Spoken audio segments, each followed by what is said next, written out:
Questions? Senator DeBoer, introduce yourself too, would you please? Hi, everyone. Senator DeBoer, District 10, Northwest Omaha. I was going to call you Senator Mello, but I guess that's not appropriate anymore. Sure. Tell us, what is the biggest challenge that you see that the Highway Commission will face in these next few years? What do you anticipate will be the biggest challenge? Well, in my short time in December and January meetings, clearly I think the unique opportunity that now presents NDOT, arguably through the Highway Commission, is the continued expansion and construction of expressways. Some of the expressway projects that have been around for decades are now starting to go through the planning process. We had a recent briefing on that earlier in January, and I think that will consistently be at the forefront of the Highway Commission's work, is ensuring that those expressway projects go the way that NDOT has been planning them, partially in light of timelines. But also I think the opportunity is going to be the engagement that the Highway Commission does. I mean, the Highway Commission's role is to serve as that citizen input mechanism for stakeholders across different districts. And so in my district, District 2, that incorporates the greater Omaha area, engaging stakeholders, whether it's agriculture, business, or just citizens in general who are connected in some form with some of the major highway construction projects, is going to be something that's really important in light of all of the construction clearly we see in the greater Omaha area right now. But I think the construction you're going to see across the state and all the other districts that highway commissioners represent. Thank you. Thank you. Senator Cavanaugh, you could introduce yourself if you would. Senator Michaela Cavanaugh, District 6, West Central Omaha, Douglas County. I was like, I didn't actually raise my hand. No questions? I might, but I see Senator Oh, DeKay. okay. Senator DeKay. Thank you, Chairman Mosier. Mr. Mello, when you were a member of this body, what committees did you serve on while you in your 8 years here? Thank you for the question, Senator DeKay. I served on the Appropriations Committee for 8 years, as well as the Nebraska Retirement Systems Committee for 8 years. Thank you. Well, I'll write you. Go ahead, Seems Senator like you Cavanaugh. want me to ask him a question. So, besides having amazing backyard neighbors, happen to be my parents. So one of the things with the Department of Transportation, and as a former member and I believe chair of the Appropriations Committee, you, I'm sure, understand that the Department of Transportation has very little oversight from the legislature on how they utilize the funds. And I'm not entirely sure what role you'll play in the State Highway Commission on that, but could you speak to maybe your views on what your role would be over the finances and how you would approach that?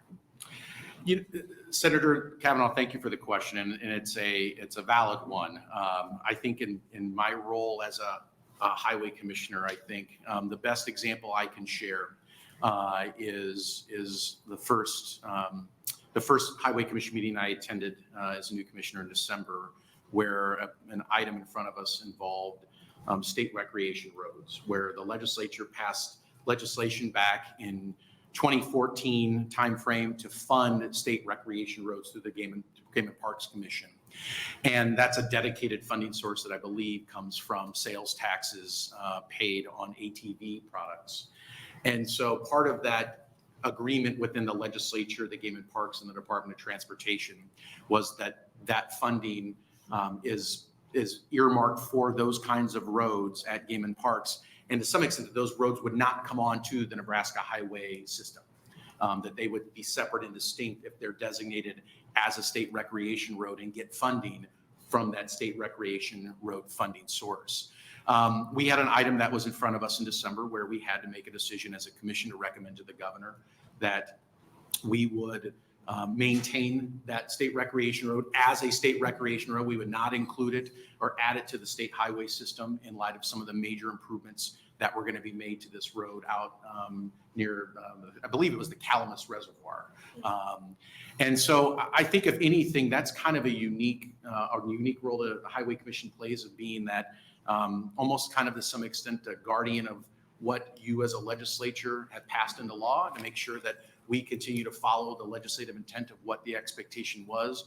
That was a good example in terms of that state recreation road funding designation and not looking to put it on the state highway system, which then would compete against other expressways or other highways across the state for funding. So I think that's a unique role we play in terms of carrying through legislative intent and laws that the legislature passes year in and year out as it relates to the whole statewide highway system.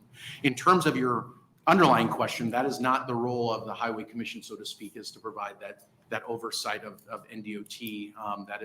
That rests arguably with you, the legislature, at the end of the day. But I can tell you, in my short time working with NDOT, they've been nothing but consummate professionals. Questions that I've had, other commissioners have had, they have gone above and beyond to get the information in a very, very timely manner, which I think is just good. I think a good representation of good governments at the end of the day. Thank you. I do have a follow-up question.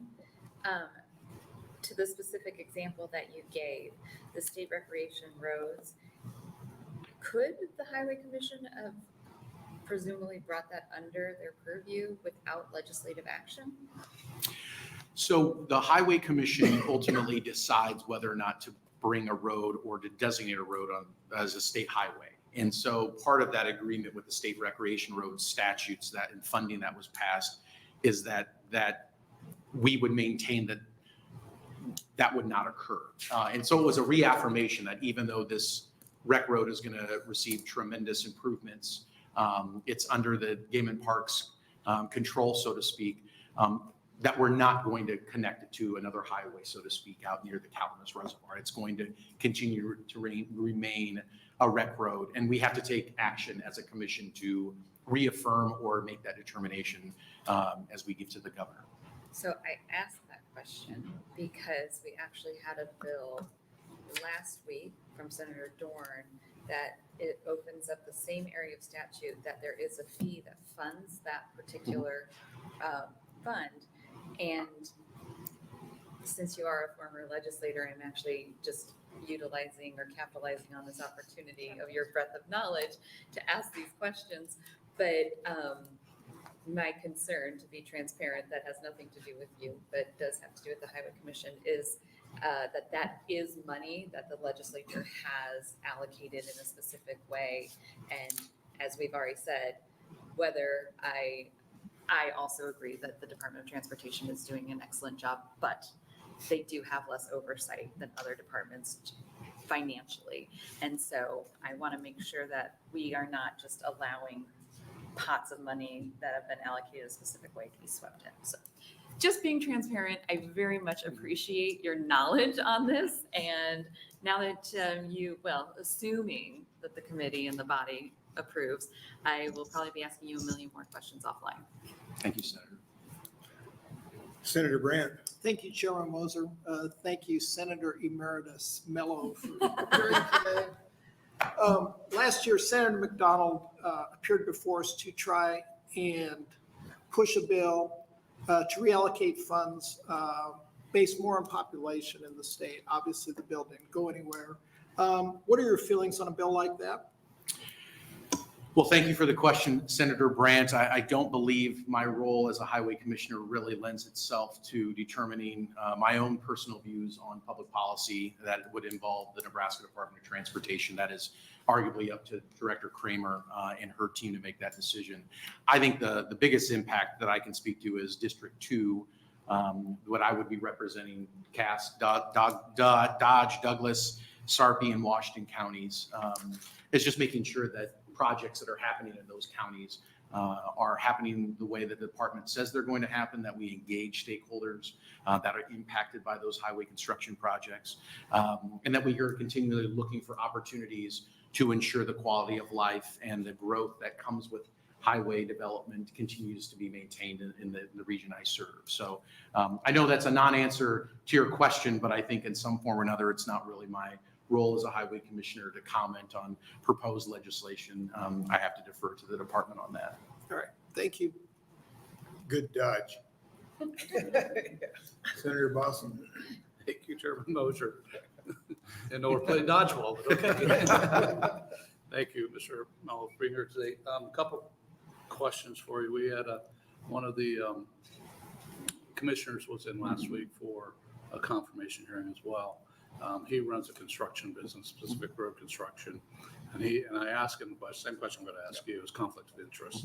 I said, do you have a conflict? How would you handle it? He says, well, I just don't do it. We do not contract the DOT, so that's out of the question or out of the realm for me to have that conflict.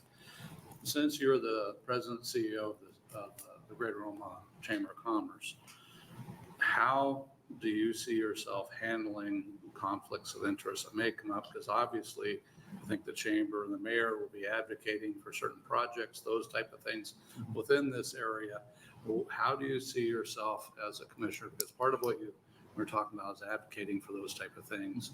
How would you handle that potential conflict?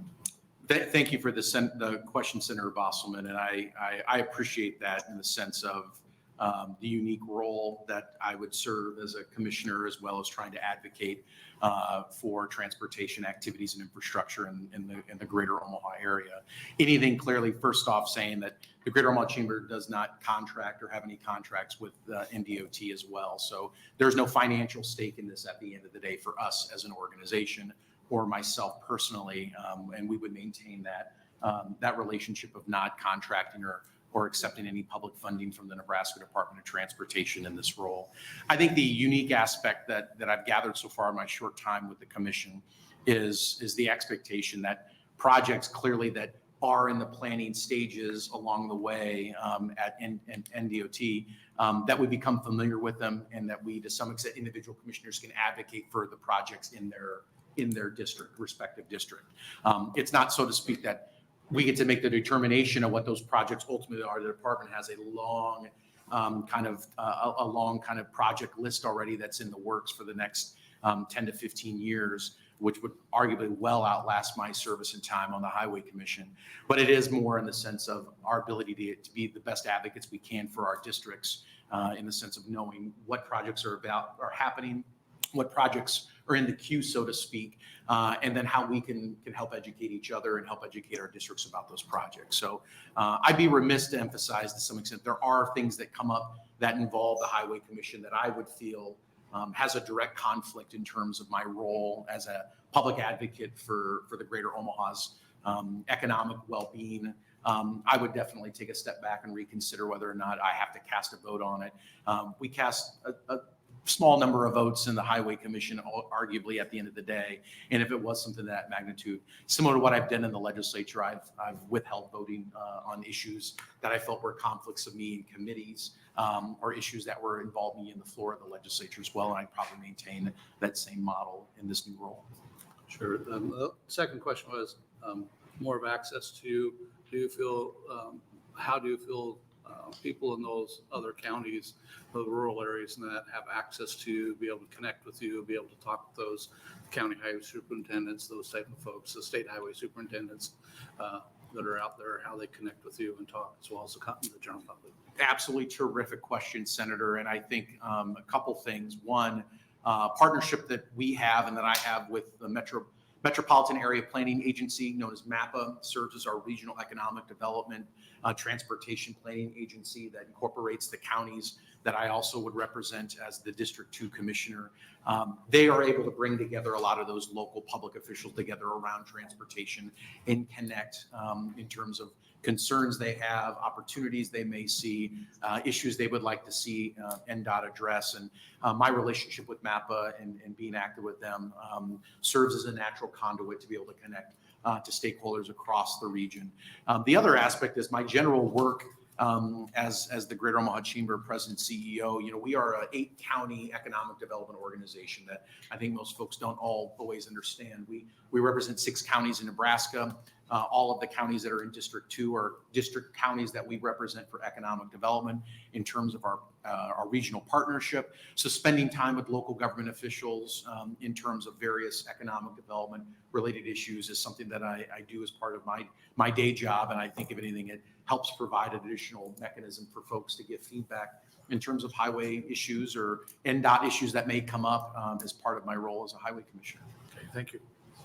Senator Frederickson. Thank you, Chair Moser. Thank you, Mr. Mello, for being here today and for your willingness to serve. I almost feel obligated to say something on this as the senator from District 20. I think that I feel really confident in your ability to serve in this capacity. I think your role as a senator, certainly on the Appropriations Committee, shows your diversity of knowledge in the various areas of appropriations and financing for the state. And you've always been a quick learn with the university advocacy is now at the Omaha Chamber. So just want to say I appreciate your willingness to serve in this capacity, and I think the state will benefit from that. So thank you. Thank you, Senator. Senator Decay. Thank you. Mr. Mello, in your opening, you said to the fact that part of your responsibilities were to keep projects on schedule. Besides making sure funding is available for those projects, what else can you do to help keep projects going forward on the timeline that they're supposed to be on?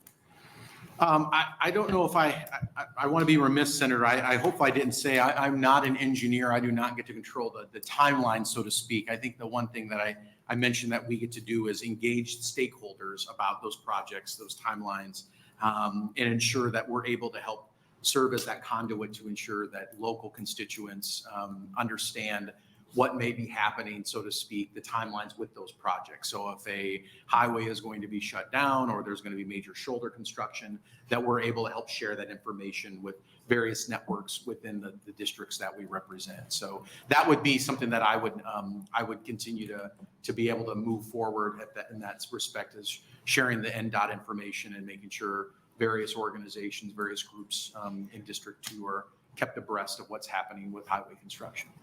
Okay, thank you. All right, thank you very much. Appreciate your willingness to serve. Thank you for being here. Thank you, Mr. Chairman. Supporters of Mr. Mello, anyone want to speak in support? Anyone want to speak in opposition? Seeing none, is anyone wanting to speak in the neutral capacity? That closes our hearing on Mr. Mello. Thank you.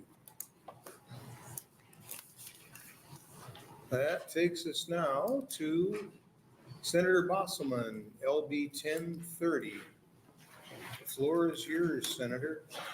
Thank you, Chairman Mosher. Good afternoon, members of the Transportation Telecommunications Committee. My name is Bruce Bostelman, spelled B-R-U-C-E B-O-S-T-E-L-M-A-N.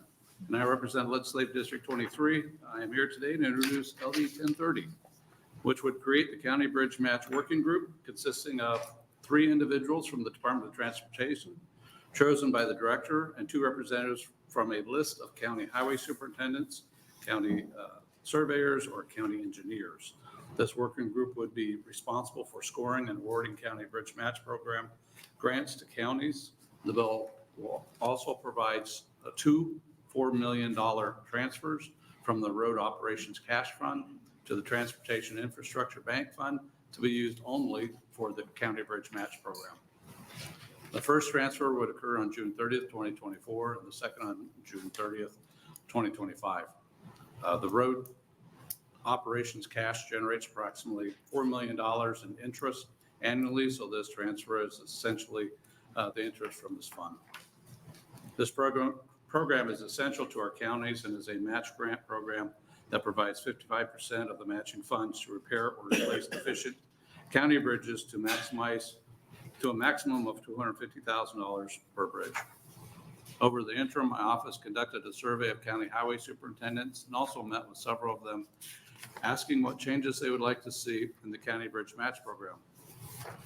The overwhelming response was that they would simply like to be more involved in the process of awarding and scoring the grants. They indicated that when they are applying for the grants, they aren't entirely sure what the department is looking for. They believe having some county officials involved in the process would bring some clarity to the process, while also giving the department a county official's perspective when awarding the grants. This fund is critical to our counties to assist them in repairing and replacing aged infrastructure. With that, I ask for your support of LB 1030 and its advancement to general file. I would like to answer any questions you may have. Thank you. Questions for Senator Bostelman? Seeing none, thank you.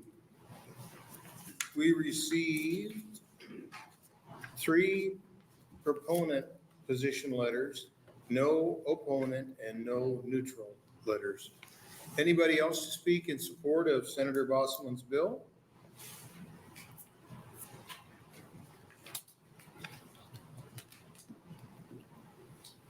Welcome to Transportation and Telecommunications. Good afternoon, Chairman Moser and members of the Transportation and Telecommunication Committee. My name is Khalil Jabber, Khalil Jaber. I am the Deputy Director of Engineering for the Nebraska Department of Transportation. I am here today to testify in support of LB 1030, which changes provisions relating to County Bridge Match Program. The County Bridge Match Program is a program administered by NDET for the purpose of funding the repair and replacement of deficient bridges on the county road system, created under the Transportation Innovation Act of 2016. This program is an important source of funding to meet the needs of the counties in addressing these bridges. LB 1030 designates funding for this program through transfers from the road operation cash funds in the amount of $4 million fiscal year 2024 and $4 million 2025. It is very important to keep the program funded, but it's also important we reevaluate the selection criteria used to pick bridges to award these funds to. This would be done by the newly codified working group, which shall develop the program including participation criteria and matching requirements for counties, and score application and award of the funds. The reason we believe it is necessary to reevaluate the award process of the program is because to date, we have primarily focused on small bridges that could be considered low-hanging fruit, some of which can be replaced by culverts, which cost in the hundreds of thousands. However, there is need to repair and replace increasingly large bridges with costs reaching into the millions, which may be costly enough the counties are not able to meet the currently required match. As such, the creation of the new criteria can take these considerations into account and allow the program to best meet the need throughout the state. In summary, NDOT fully supports the continuation of the County Bridge Match Program, which will be accomplished under LB 1030. Thank you for your time. If there's any question, I'd be happy to answer them now. Questions? Senator Brandt. Thank you, Chairman Moser. Thank you for your testimony today. Is this bill in addition to the existing Bridge Match Program or instead of the existing Bridge Match Program? I would say, Senator, it complements the existing program that we have in place. So this is 4 million in addition to the existing program that we operate. It is not, as we understand it, is a part of the existing program that we have. It is just to clarify the funding part that was initially contemplated, which, with the existing bill addressed $40 million for the bridge program, and it's going for multiple years. We had an issue at one time where the bill, which was at the time LB 610, dedicated these funds to this program. And then the bill 960, which is kind of dedicated the 40 million. So the 610 at the time, the 2 pennies that went to 2 counties, to 2 pennies to cities, 2 pennies to the state, had some issues with the language. And I think the LB 960, when they brought the bridge matching program and basically some other programs included in there, sort of alter that language a little bit. And so we were under the impression that we could not really dedicate any of the old 2 pennies funds that we have toward this program.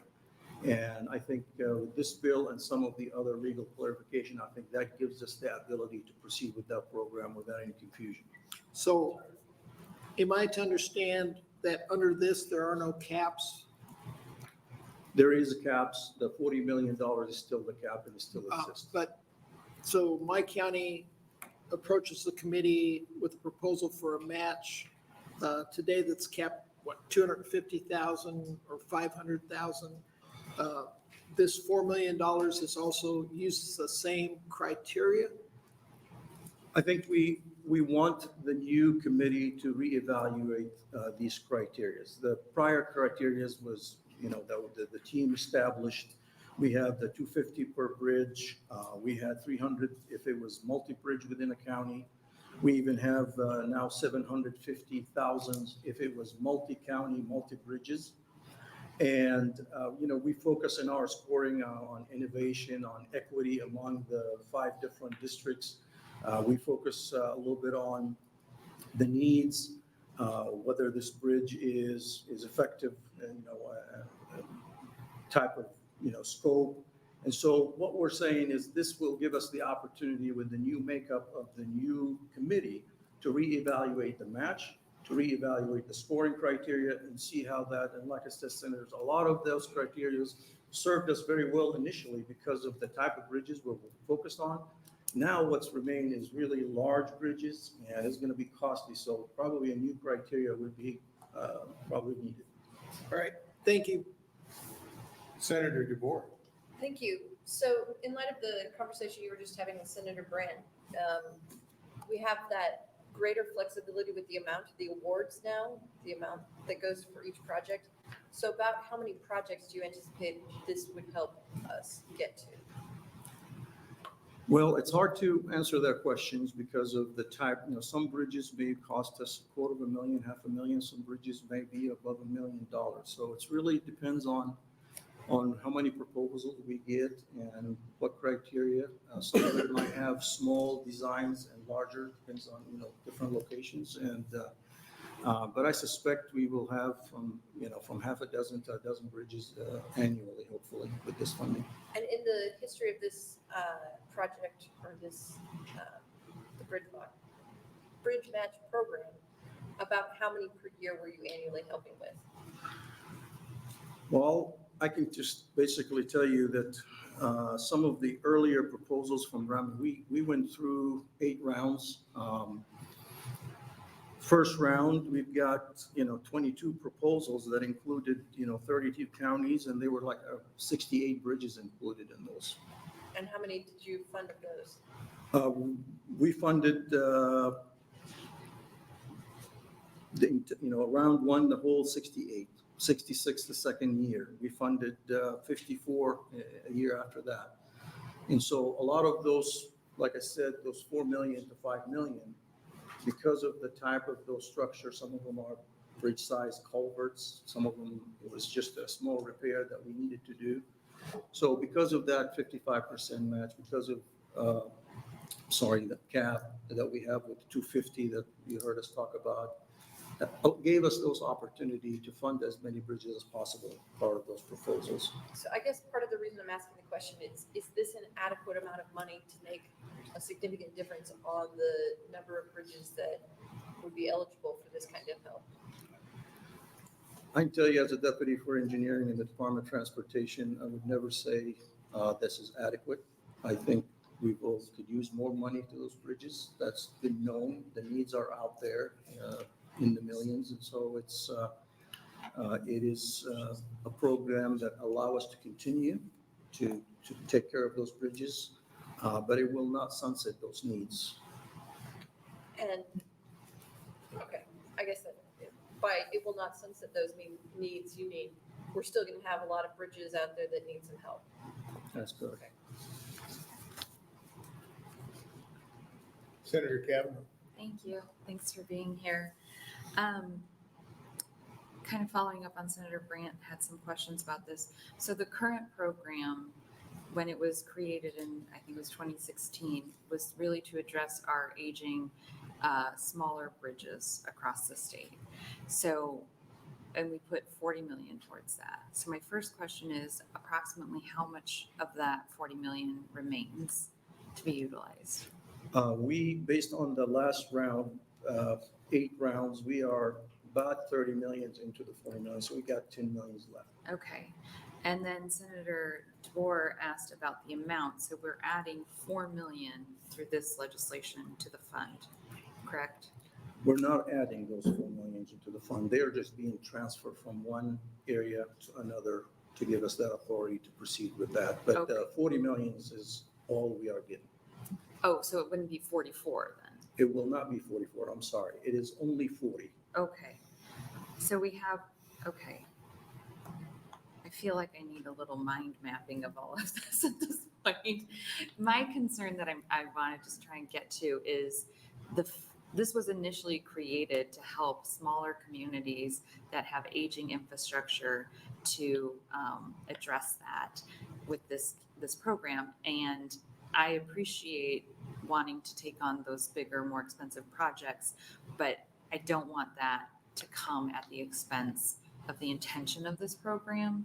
And so I guess I'm looking for reassurances from you that we will still be honoring that commitment of why we created the Bridge Match program to begin with, that those smaller communities that have aging bridges are still going to get the resources that they need.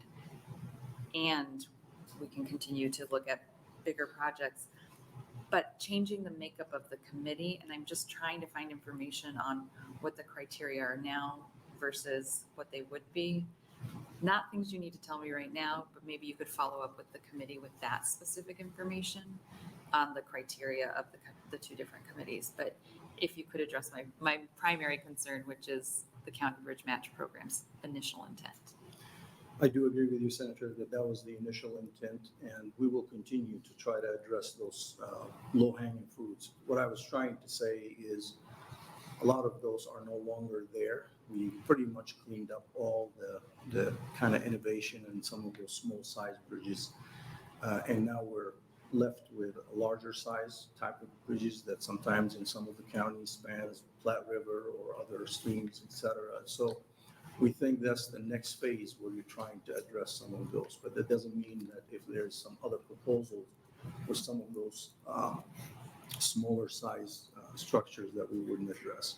And I might have confused the issue, and I apologize. The whole thing is the max is, as is today, is 40 million. And so all we have is 10, but because of the, confusion between the L610, LB610, and LB960, that's really where we at. And this bill helps us out streamline the expenditures, but it is 40 million max at this Okay. point. Okay, thank you very much. This is one of numerous revenue streams that counties and cities get from the state. So there are other funds through part of the BNA, and there are other funds that counties can use. This is just one program, right? That is correct. We have some other programs. We have federal programs that still continue with some of those bridges off the federal aid routes. We have the purchase program for bridges, and that's between some of the, specifically for bridges, that's nearly 13 million. We have the 15% that the county and city gets out of the BNA. Right. And so, yeah, you're absolutely correct, Senator. Yeah. Last time we divided it out, each legislative district got about 300,000 in funds from the 15%. Yep. Okay, other questions? Thank you. Thank you. Other people to speak in support of LB 1030?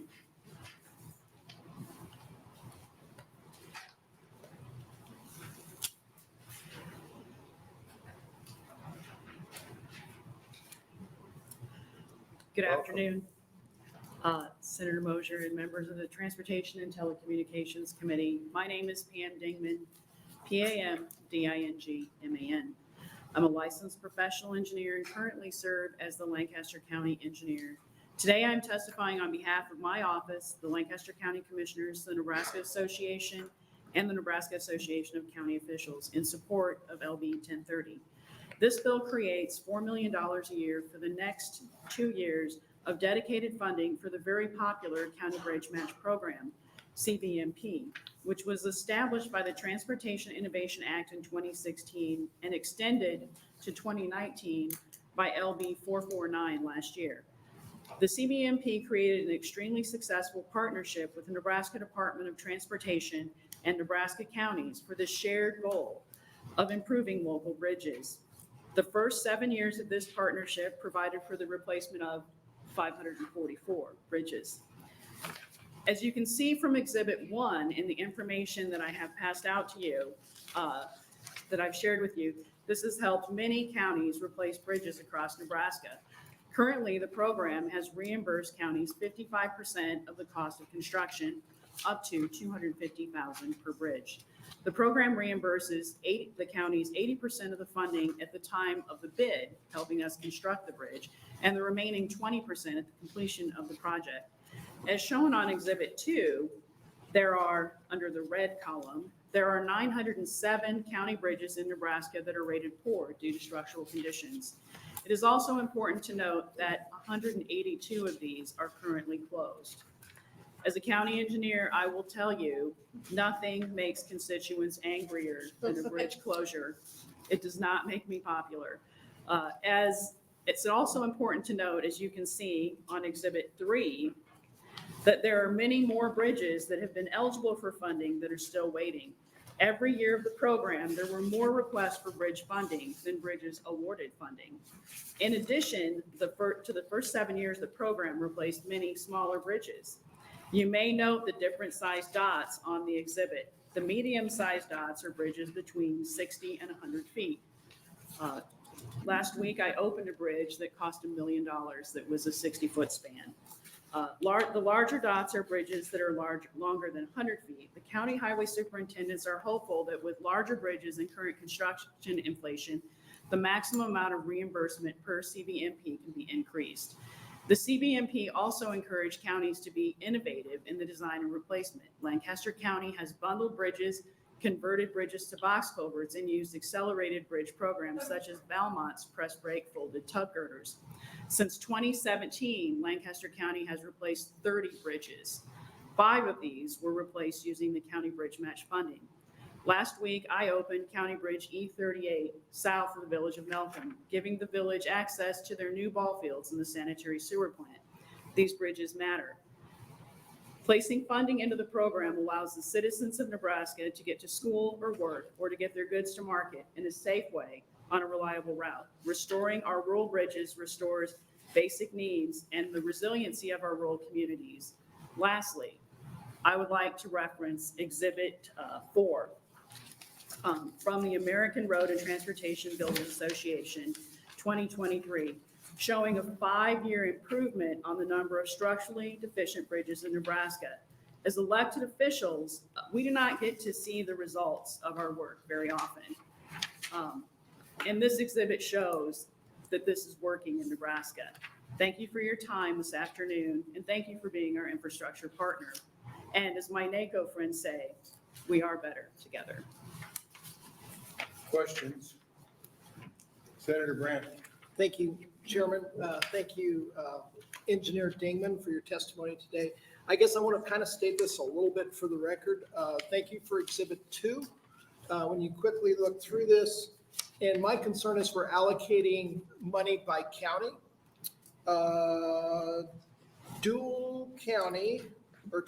Hooker County has 1 county bridge. Saunders County has 548 county bridges. So my concern is this, is if we're allocating, can you answer, is the money allocated by county? So I don't want to answer on behalf of NDOT, but I believe, and hopefully the people behind me will shake their head yes, that the money is actually allocated for square foot of deficient bridge deck, if that makes sense. Because as engineers, we really love our calculations, so it wouldn't have been anything necessarily like easy, right?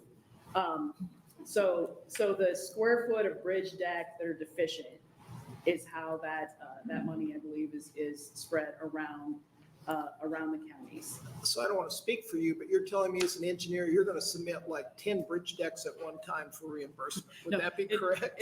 Well, it doesn't work that way. So we have a bridge inventory, and we inspect those bridges, and we turn those inspections in to Nebraska Department of Transportation, and then they later go on to the Federal Highway Administration. So we don't make up our square footage of bridge deck. It is as was on the constructed plans, and it remains as a record in the system. All right, thank you. That's been very helpful. Senator DeBoer. I don't really have a question for you because you preempted them, and I just wanted to say thank you for bringing these exhibits to us because they really are very helpful in sort of seeing everything that we've done here and what it can do for us. So thank I you very think it's much. important to show that we are making progress. It's not going to happen overnight. It's a lot of work, but I am dedicated to incrementally moving the bar forward. It looks like we went from 9% structurally deficient to 8% structurally deficient bridges, which still seems like a lot, but that's better. It's progress. Thank you. Okay, thank you for your testimony. Thank you. More people testify in support?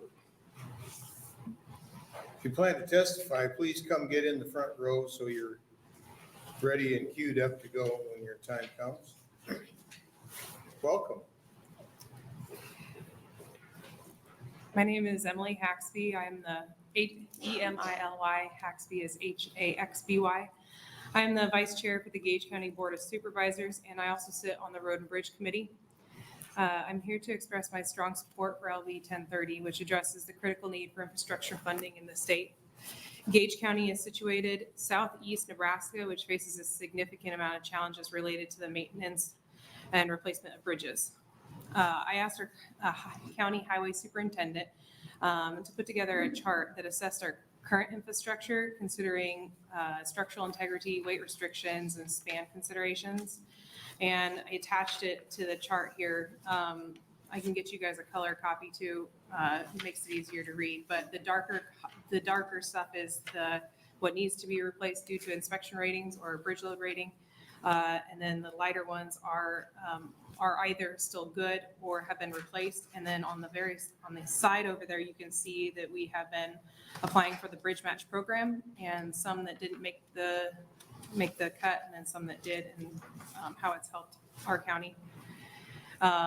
We did not include any structure that was under 20 feet, which would have been additional 300 to 400 structures, because that would have taken him a lot more time to chart all of those, and those are also easier for us to fix as a county. The choice of replacement structures we based on corrugated metal pipes, concrete box culverts, medium bridge structure, and large bridge structure is how we classified these.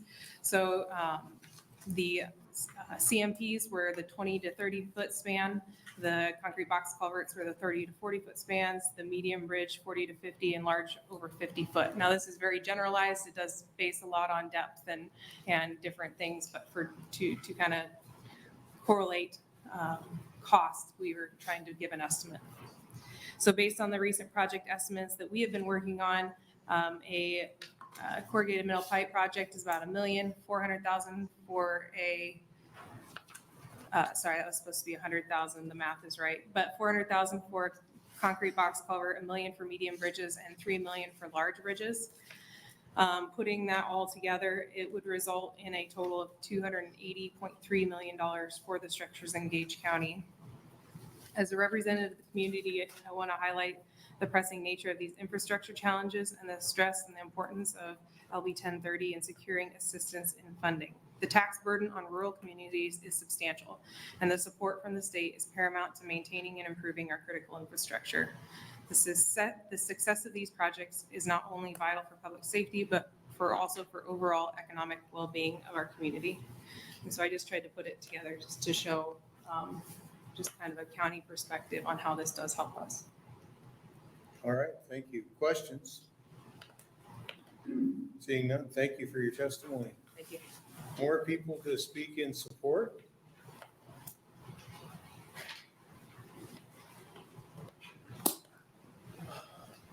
Afternoon, Senators. Greeting.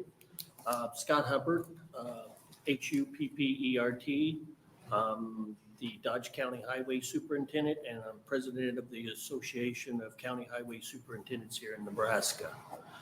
I'm here in supporting this bill for the county highway superintendents and speak on behalf of my colleagues. We're in support of this bill, and we're grateful for what is done for some of the counties which have deteriorating bridges in the last 5 or 6 years. As you know, with the rising costs of material like steel and concrete that are the main structure of these bridges have doubled, if not tripled, in cost over the last few years. As some of the counties like my county of Dodge County have over 300 to 400 bridges in their county. And having 25 to 30% of them deficient to the point of repairing or replacing. As like my county and a lot of other counties across Nebraska, I'm having trouble finding the funds to keep up with the repairs and replacement of these bridges. Not only trying to keep up with the growing industry and businesses and bigger and heavier farm equipment that are putting more damage in some of these bridges, and now trying to find the funds to keep them up, just to keep up, and it's getting tougher. So in conclusion, County Highway Superintendents support this bill and hope to see it in the future. Thank you. Questions?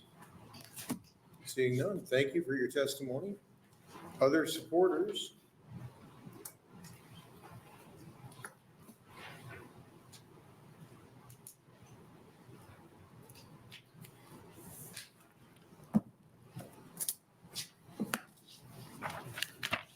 Welcome.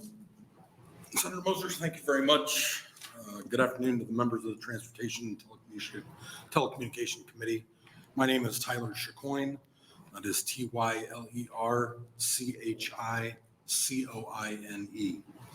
I am the president of Garcia Chicoine Enterprises, testifying on behalf of the Associated General Contractors Nebraska chapter in support of LB 1030.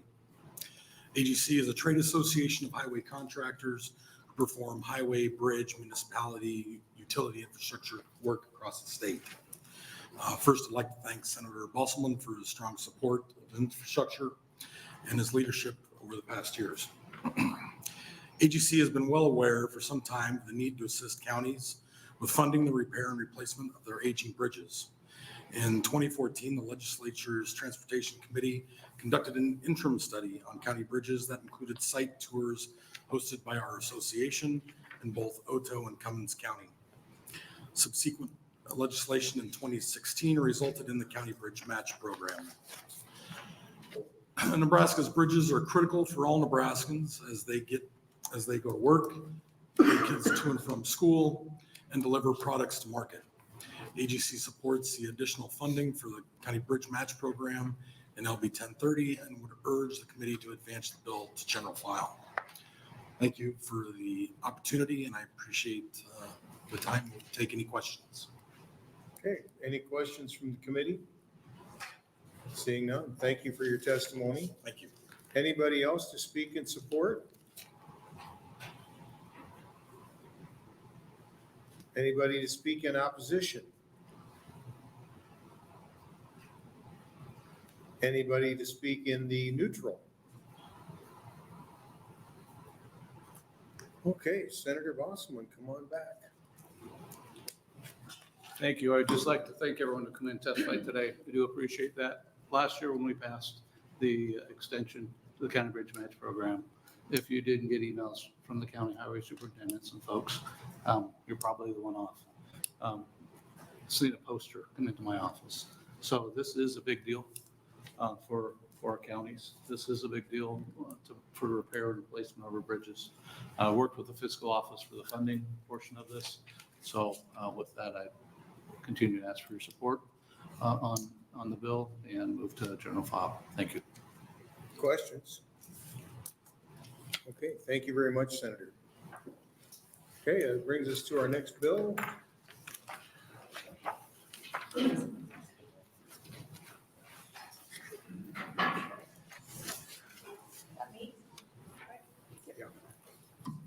1127. Senator Bosn.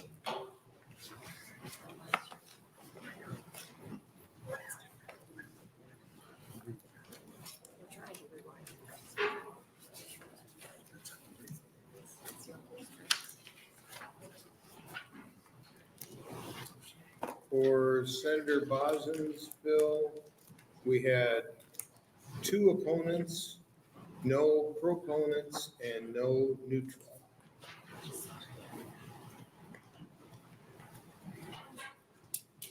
Welcome. Thank you, Chairman Mosier. I am having an amendment passed around and I'll explain it, but you'll get that here shortly, and it'll make more sense.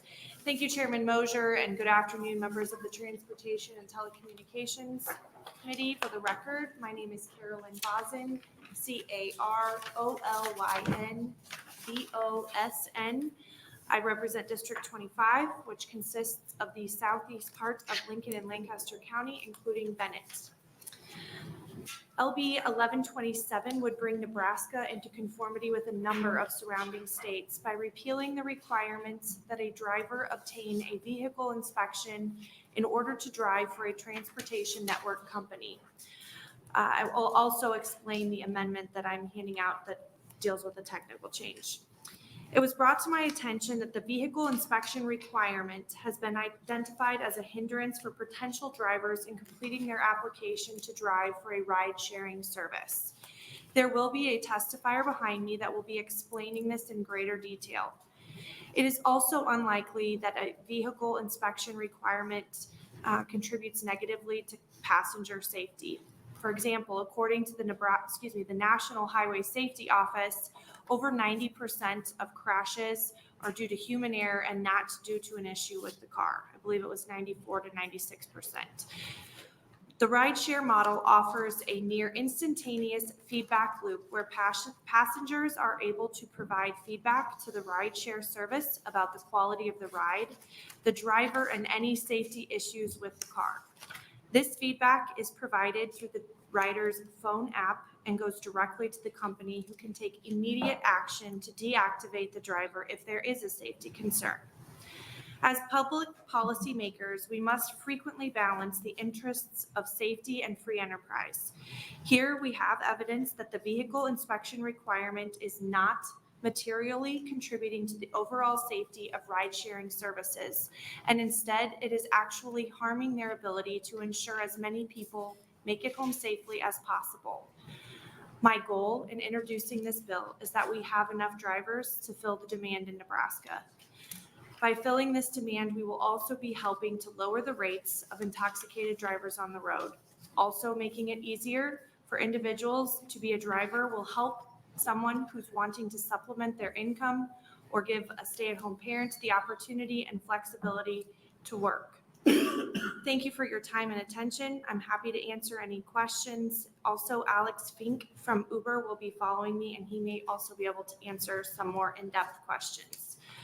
For a quick clarification, we added an amendment, AM 2103, to clarify that basically puts a period after. So if you go to page 3 of the green copy, line 8, we put a period after Motor Vehicle Registration Act because the definition of passenger car hadn't been updated, and then actually excludes Uber and Lyft from the statute because it says a passenger car defined under revised statute 6345, which is the reference section, says that a passenger car means a motor vehicle designed and used to carry 10 passengers or less and not used for hire, which would sort of make this bill not necessary, because that is what we're hoping to use these vehicles for. So essentially what this is doing, using an example of Uber or Lyft, they go through a process, they apply, they get a background check, and right now they're also required to have their vehicle inspected. The vehicle inspection process is where we lose most applicants. Other states have taken action and said, okay, what if we eliminate the requirement to have that inspection? Does that put our passengers at a greater risk of harm? Is there an increase in accidents in states where we have eliminated that section? And the answer is no. There has been no change, no increase in the number of accidents in states where they have eliminated that requirement. To address some of the online comments that were made, I think their focus was on, this is a Lyft and an Uber should be paying for these inspections. Well, right now, Lyft and Uber are not paying for these inspections. They're the responsibility of the person who wants to have their vehicle inspected. And so the follow through just isn't there. That results in fewer Uber, Lyft, whatever the company may be, drivers who are available for individuals who want to utilize those services. Strong proponent of safety, and I think there's certainly an argument to be made that individuals who use Lyft and Uber after a night downtown or after a concert or after a night of going to the bar reduces the number of individuals on the road who probably shouldn't be on the road. Senator Frederickson. Thank you, Chair Moser. Thank you, Senator Bosn, for being here and for introducing this bill. You mentioned in your opening that there was a number of surrounding states that currently have waived this or have eliminated the requirement for this inspection. Do you know which states those are, or do you know how many states nationwide have eliminated this? I do, and I think the individual behind me can probably tell you more about that, but Montana, Wyoming, North and South Dakota, Minnesota, Iowa, Kansas, Missouri, Oklahoma, Arkansas, Texas, and Louisiana have all eliminated those requirements. Okay, great. Thank you. Senator DeBoer. Thank you, Senator Moser. Senator Bosn, thank you for bringing the bill. You had information about the number of additional accidents that happened, and it was a minimal amount, I think 5-6% is what it seemed like you were saying, that were due to, or the number of accidents that are due to faulty equipment. But my concern would be that it isn't limited to a question about more accidents, but it would also include, do you have any information about like breakdowns, more breakdowns for, do you know what I'm saying? So that somebody's going somewhere and then the car just won't operate in the manner that can get them there. So that would, like, I think that would be what the vehicle inspection would turn up, was the amount of vehicles that were not going to be reliable, I guess is how I could describe it. Do you have any information about reliability of vehicles after the inspections went out of play? If I do, I don't know where it is right now, and I've forgotten it, but I can look into that. Someone behind me may be able to. Yeah, I was thinking maybe they will, but I do not know the answer, but I've written it down and I will find out and get back to you. Perfect, thank you. If you don't get where you are trying to go, you're going to get bad feedback. Correct. So that would take care of some of those drivers if they have to open the door and help push their car along if they go. That's a joke, sorry. Okay, other questions for Senator Bosn? All right, thank you. Are there proponents for 1127?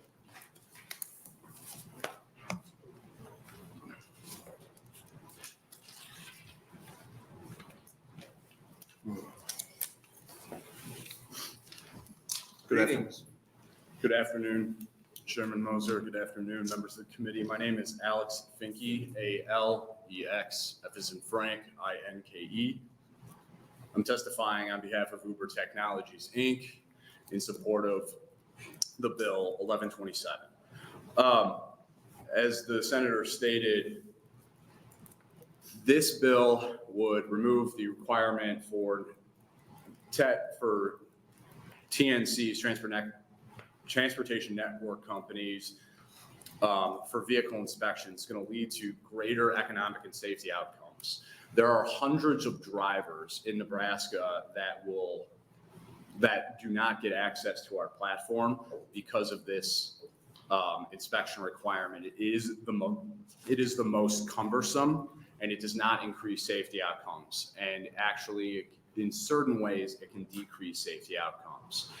So the requirement disproportionately impacts drivers in zip codes that are in low income, but the bottom 30% come from low income zip codes in the state, so in the metro area and outside. And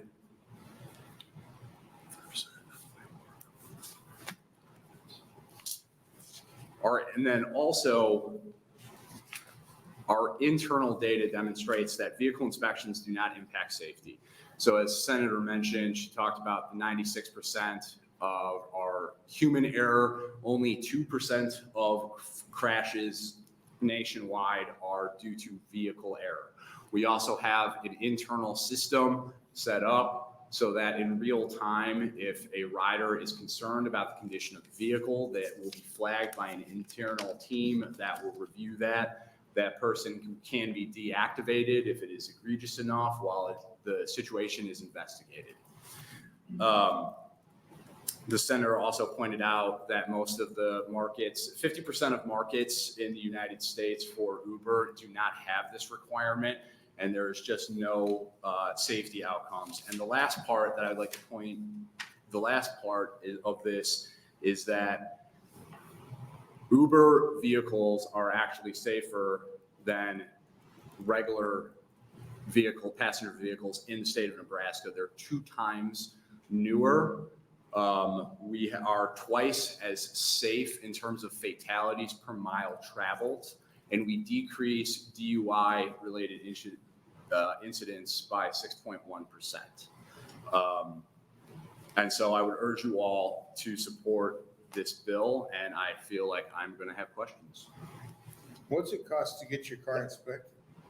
That would be based on whatever that mechanic charges for the 19-point Is inspection. there a checklist or something? Or? There is a checklist. It's a form. This is the reason why it's the largest barrier to entry for us is, the documents that you have to sign. You have driver's license, insurance card, and then we run a background check, and then you print off the form. You have to get the form, print it off, find a accredited mechanic that will do the inspection in the checklist there.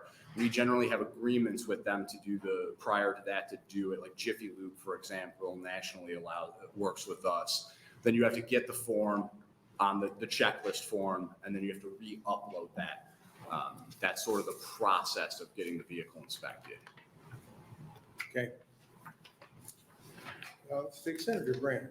Thank you, Chairman Moser. Thank you, Mr. Finke, for testifying. You're telling me that today 30% of your vehicles don't pass, and in the bill summary is a list of all the things that are inspected here. I mean, foot brakes, parking and emergency brakes, steering mechanism, windshield, glass, windshield wipers, headlights, taillights, etc. What are these vehicles failing from? Because this is just kind of a basic list right now. Oh, I'm sorry. I was not clear on that point, Senator. People don't ever make it to get the inspection. You're saying 30% of your applicants do not get the inspection, It's therefore they do not become Uber drivers. Is Yes, that I'm correct? sorry. Yeah, it's not that they fail the inspection when they go get their car inspected. It's that they don't even make it to the facility to get their car inspected. Do you have a percentage of vehicles that do fail the inspection?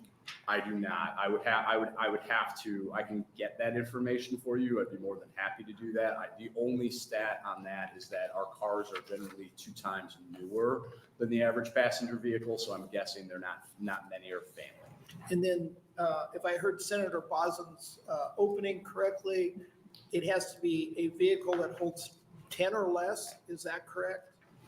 I believe that is correct. I am not 100% sure on that. Do we have criteria for what vehicles are allowed? Like pickup trucks are not allowed on our platform. Other than that, it's just the minimum requirement is that for us, it's 4. It has to seat 4 people and have 4 doors. All right, thank you. Senator Frederickson. Thank you, Chair Moser. Thank you, Mr. Vicky, for being here, taking the time to testify and answer questions.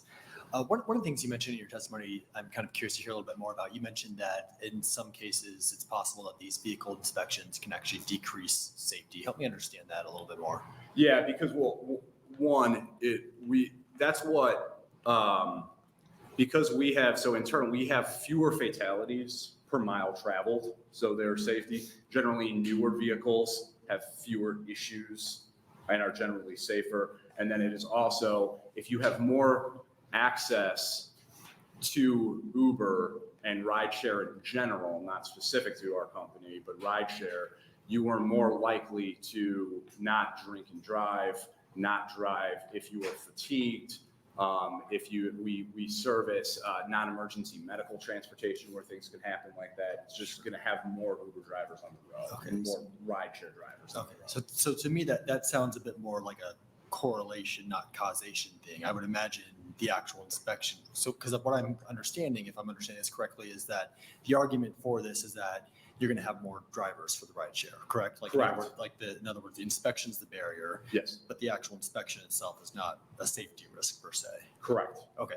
And I'm sorry, if I missed this earlier, I think Senator Moser may have asked it, but the cost of these inspections, I think, is currently on the drivers. Is that That is correct? correct. It is on the driver. Is that something Uber would be consider covering the cost of in the future?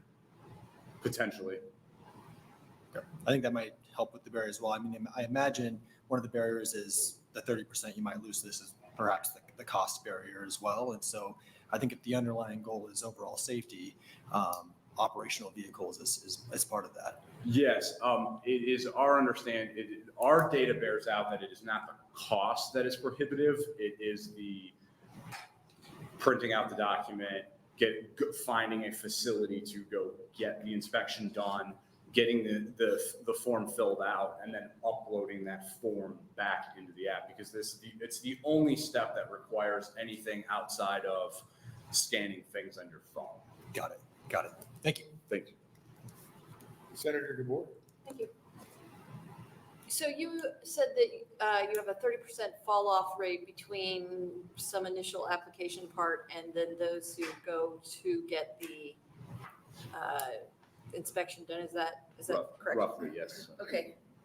So you also mentioned that you have a lot more newer cars than the average on the road. Yes.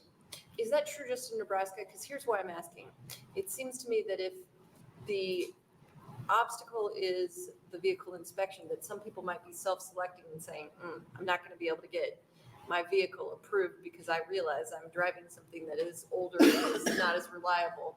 So I guess I would want to know, in states where there aren't inspections, if you have the same sort of statistic about being newer cars, or if people are self-selecting because of the inspection process. Yeah, I think that's a fair question. I will have to get back to you on that. I don't have data for outside of. Because it may be that just as they are self-selecting and you're saying, oh, we have fewer drivers, they may also be self-selecting out the cars that are less reliable. The only other state I can speak to is the state of Illinois, where I am from, and that our car stock in Illinois is also newer. I can't speak to any other state though. Okay, thank you. Senator DeKay? Thank you. Are your Uber drivers, when they get car serviced, can they be shade tree mechanics and service those vehicles themselves? No. Okay.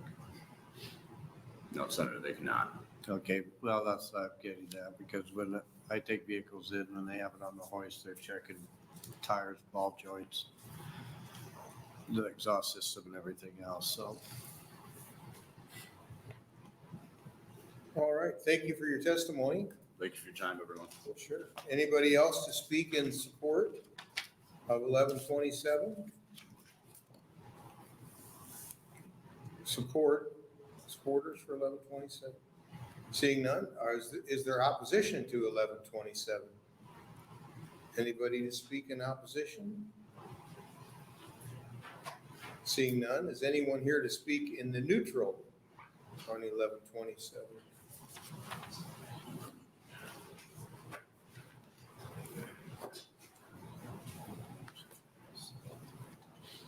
Good afternoon, everyone. Chair Mosier, members of the committee.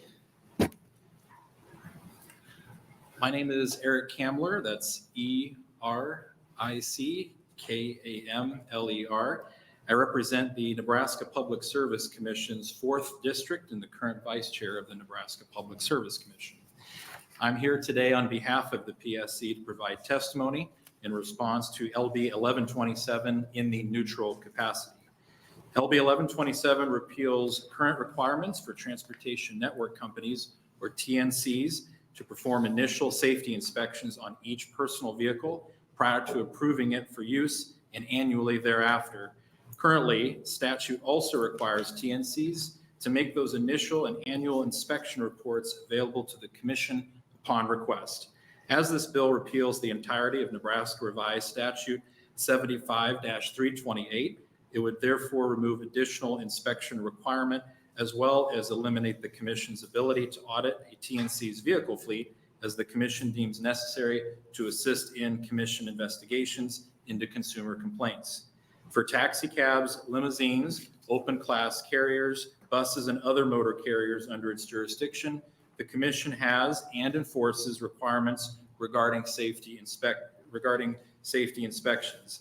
These rules require that the commission ensure all vehicles are kept in proper physical, mechanical condition, and gives the commission the authority to inspect any vehicle subject to its jurisdiction. The commission, the Department of Health and Human Services, and the Carrier Enforcement Division of the Nebraska State Patrol work in tandem to ensure these inspections are conducted, as there is some regulatory overlap amongst these agencies.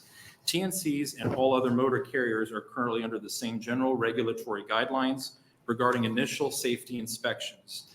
However, because LB 1127 would remove these safety provisions for TNCs, but do nothing in regard to those same requirements for all other motor carriers under the commission's jurisdiction, it would result in the creation of a heavier regulatory burden for all other motor carriers. Although the commission does not oppose the passage of this bill and takes a neutral position, we wanted to highlight how the passage of this bill would create a disparity in the regulatory framework between TNCs and all other motor carriers. It would be prudent for the committee to consider this when deciding this bill's future or any other amendments. This concludes my testimony. Thank you all for your time.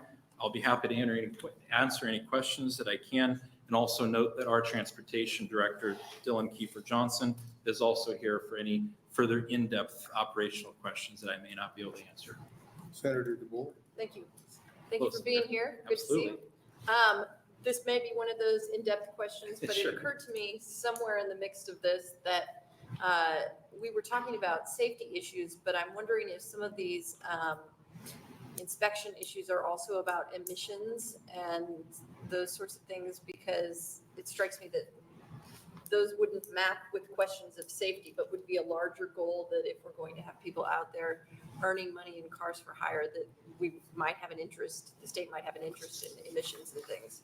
Absolutely. I think that might be a better question for our Transportation Director to maybe answer.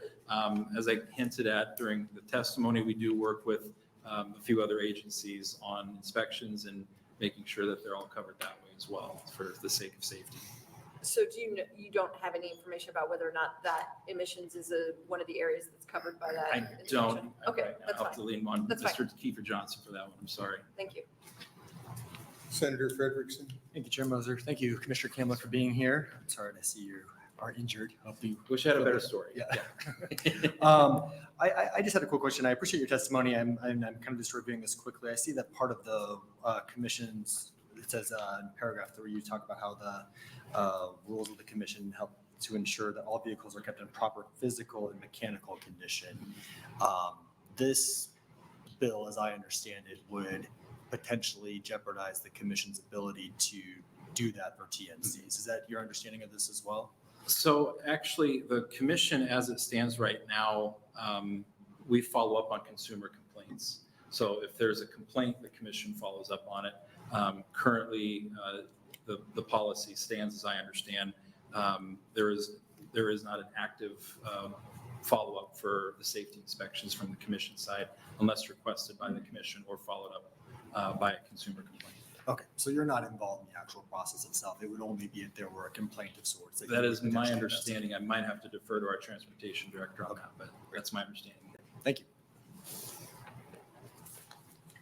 Okay, thank you. Thank you very much. Anybody else to testify in the neutral?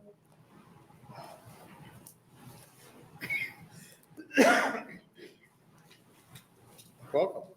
Thank you. Good afternoon, Chair Mosier, members of the Transportation and Telecommunications Committee. My name is Brent Smoyer, B-R-E-N-T, S-M-O-Y-E-R, here on behalf of the other NTA in Nebraska, the Nebraska Transportation Association, not the Telecom Association, just to clarify. We're coming in to testify neutral, of course, following the PSC. I believe Commissioner Kamler hit it right on the head, is that this would not necessarily be a level playing field as the bill is currently written. And so we did provide an amendment that I think would certainly help to improve that leveling of the playing field. Gives regulated carriers, like taxi companies that we represent, some relief from the regulation, but not nearly as much, of course, as the TNCs would see.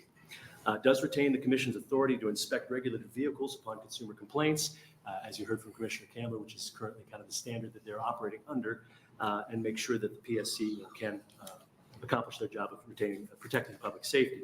While we did work with the PSC on this language, they did not get a chance to vote up or down whether they supported it, but we did work very closely with them in terms of the drafting of this amendment. So again, we would just encourage the committee, if this bill is to move forward, that you look at leveling the playing field and making sure that both taxis and TNCs can operate in the same realm. With that, I'm happy to take any questions.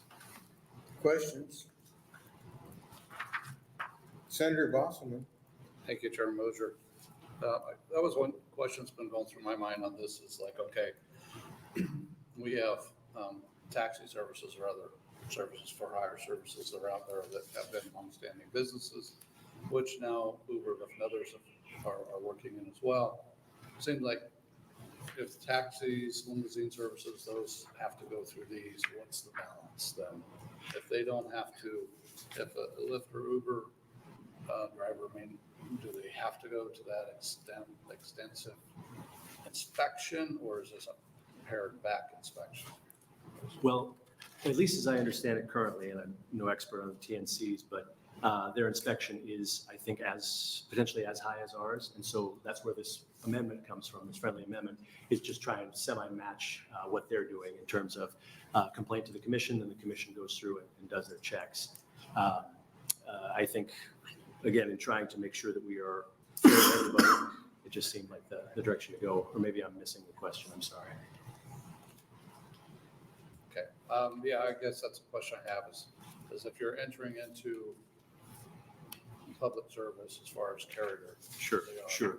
For hire, this seems to be, if you want to get into a business, you should comply with the requirements of everybody else, I guess, especially safety on the safety side.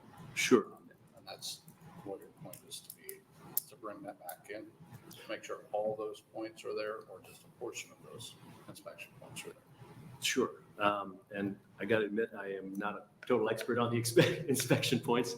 I'm lucky enough to just be good enough to change my own oil. But I can certainly find a little more on that for you, Senator, if you'd like, and we can talk through it. But again, I think ultimately our appeal to you and to the rest of the committee is just making sure that what's good for the goose is good for the gander in this case, and we can all find that balance. Okay, thank you. Thank you. Other questions? Seeing none, thank you. Thank you. Anybody else to speak in the neutral? Senator Bosn, you're welcome to close.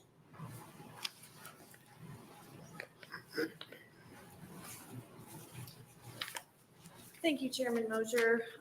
Just for clarification, and maybe everybody knows this, but being that I'm new and I didn't know it before I brought this bill, the PSC regulates and then does the inspection of taxis, and Uber and Lyft drivers are separate and not regulated by the PSC. So that's part of why they're separate when it comes to vehicle inspections and what their requirements are.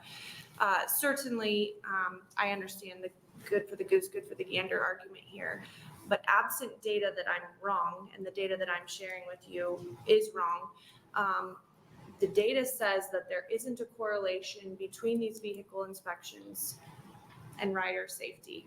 And so my position and my argument to all of you is that this essentially removes red tape, encourages more individuals to participate in these rideshare programs, increasing workforce in our community, and as a strong added bonus, increases safety so that those individuals who shouldn't be driving home in the end of the day aren't driving home at the end of the day. I will get the number for the breakdowns. I'm looking into that, and I spoke with their lobbyist. One of the problems with that is if they don't get their certificate, if they apply for a certificate and they don't get it due to a breakdown, they don't know, versus that they didn't have their vehicle inspected and so they didn't get a certificate.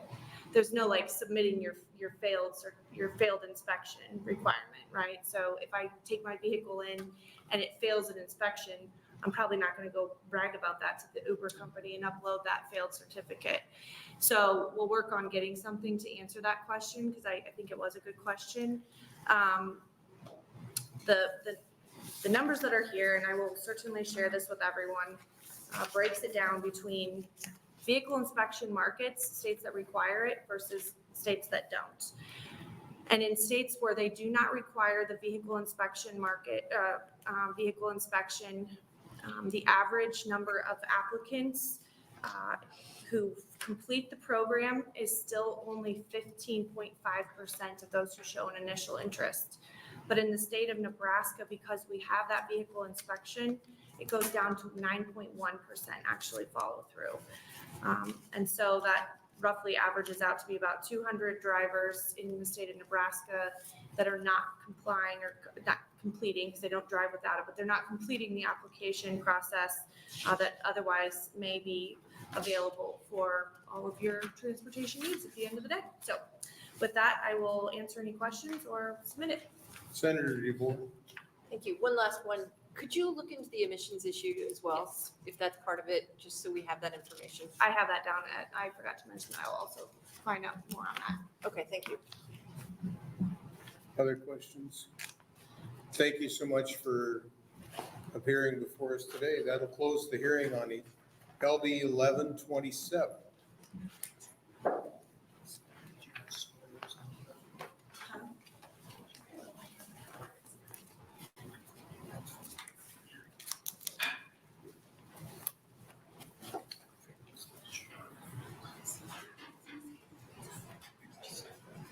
How many people intend on testifying on the next two bills? Okay, thank you. Senator Lowe, welcome. Hello. I don't know if I've ever testified in front of the Transportation Committee. I'm sure you'll do fine. Thank you, Chairman Mosier and the members of the Transportation Committee. My name is John Lowe, that's JOHN-LOWE, and I represent Shelton, Gibbon, and Kearney. I'm bringing LB 1163 on behalf of the League of Municipalities. This bill will allow cities and villages to use be able to use all-terrain vehicles or utility-type vehicles for the purpose of snow removal between the hours of sunset and sunrise. My understanding is that this practice is currently being done and occurring in many jurisdictions, but we need to update our state statutes in order to ensure this is being done properly. I've also handed out a technical amendment that was requested by the Nebraska Department of Transportation that deals with ATVs and UTVs having their headlights on. I know when I travel around Kearney, this is probably not the best week to introduce this bill. Maybe last week at the beginning of the week when we had a little bit more snow on the ground would have been better. I sure like the weather outside. You see them running around trying to do sidewalks and driveways and everything else. And under the current statutes right now, it's illegal for them to do this. So this just makes it legal and just kind of ties everything up. They can clear their own driveway, their own sidewalks, but they're not supposed to be on the road. Yeah, you can't drive it down to clear off your business sidewalk. Okay. With that, I'll answer any questions. Questions? Thank you, Senator. Appreciate that. I'll try to stay around. Thank you. Proponents for 1163. Welcome. Hello, thank you for hearing my testimony today. My name is William DeRose, WILLIAM-DEROOS, and I'm the city administrator for Schuyler, Nebraska. I'm here on their behalf as proponent for LB 1163, which would, as Senator Lowe stated, allow ATVs and UTVs to be used for the purpose of snow removal after sunset and prior to dawn. Currently, we have to look the other way or enforce the law. And I'm not comfortable telling my police chief to look the other way. We've been approached by several business owners and residents of Schuyler for the proper way to do this. And the proper way to do it is that between any business or any residence you go to, you have to load that ATV or UTV up onto a trailer and drive it over to the next one. This is both ineffective for cost, for time, and it's less safe than simply driving to your next destination. So I'll ask that this committee move LB 1163 to general file. We also hope that it goes through so that we can have a safer and more effective snow removal program within our town. It does hinder us greatly to not be able to have quick access to grocery stores being cleared prior to business hours, gas stations, anything of the like that need to be open so people can continue with their day. Getting in there prior to business opening is really important. And with that, I guess I'll yield my time and open for questions. Wendy, Senator DeBoer. Thank you, Senator Moser. Yes, thank you. Thank you for being here. I just have two questions for you. One, do these vehicles usually have headlights or something so that you can at least see them? Yes, they usually do. And since the original legislation went through for ATV and UTV ordinances, the safety measures in those vehicles have come a long ways. They're usually equipped with headlights, with taillights. Some have 5-point harnesses or entire rollover cages. And then the other question I have is why, I mean, I don't know that you wrote the bill, but you're here testifying first, so I'll give you some latitude there. Why only at night? Why, it seems like that would be the least safe time for them. That's an excellent question. There's less traffic on the road during the nighttime, and precipitation usually occurs during the night. So if you can get out there while it's snowing and get a jump start on it, that helps a lot. It's also perfectly legal now to drive on the road during the day with one of these, but the second the sun dips below the horizon, you're in violation of state statute. Okay, thank you. Senator DK. Thank you, Chairman Moser. Right now, small skid steers, they're not restricted from being able to clear driveways or drive down the roads, are they? I don't know off the top of my head the rules for small skid steers. Because, I mean, they're lighted the same way and basically, and don't need a safety flag or anything in here for them either. So I was just curious. Yeah, I believe that's correct. I think that's true. Senator Brandt. Thank you, Chairman Moser. Thank you for your testimony. Does Schuyler allow ATVs in the normal operation of the city? We do. We have a registration program to ensure that they're driven by people who should be allowed to drive. So really today, other than the nighttime component, I would be legal during daytime hours to blade off. I mean, I could clean my driveway and then drive down to my business during daytime and do this today in the statute. That's legal. Is that correct? That's correct. Okay. So now your city doesn't have normal operation of ATVs. Does this authorize all those towns that don't, there's a lot of towns out there that don't let people use UTVs and ATVs. Does this statute now authorize those during a snowstorm? That's a great question, and it's something I actually forgot to bring up in my original testimony. This would allow cities to choose whether or not they want ATVs to be operated during snowstorms. Currently, towns and cities can prohibit ATVs. They can be more strict, they just can't be less strict than state statute. So if a city didn't want them to be operating during the snowstorm, they could choose to prohibit that. But we would like the ability to use all of the units of horsepower available to us to address snow issues. And I guess, yeah, I'm from a small town, I get it, and skid steers and God knows everything else crawls around out there to clean off snow. But in Omaha, as far as I know, you can't drive your ATV down the street. I'm a little concerned in a big city like Omaha and Lincoln, where it's heavily trafficked, that now you're gonna have a bunch of people cut loose because they've got the green light to go clear grandma's driveway with the four-wheeler. I mean, how do you see this? I see where you're coming from, but Omaha or any other municipalities could still prohibit it should they choose, or allow it if they want. So they would have to pass an ordinance saying so after this gets passed in the legislature. That's correct. All right, thank you. Senator DK. Thank you. That just spurred a question for me. So would there be an age requirement on the operators of those ATVs or? I don't know off the top of my head what that would be, but yes, there's an age requirement for ATVs and UTVs to be driven on public property. Okay, thank you. Senator Bosn. Thank you. just a point of clarification to kind of follow on Senator Brand's question. Right now, the city of Lincoln prohibits ATVs driving on city streets, and this goes into effect. It's still illegal to drive on the city streets of Lincoln. That's correct. All the other rules within the state statute would have to be followed. This would just give municipalities the ability to say, go ahead and, for the explicit purpose of snow removal, drive before dawn or after dusk.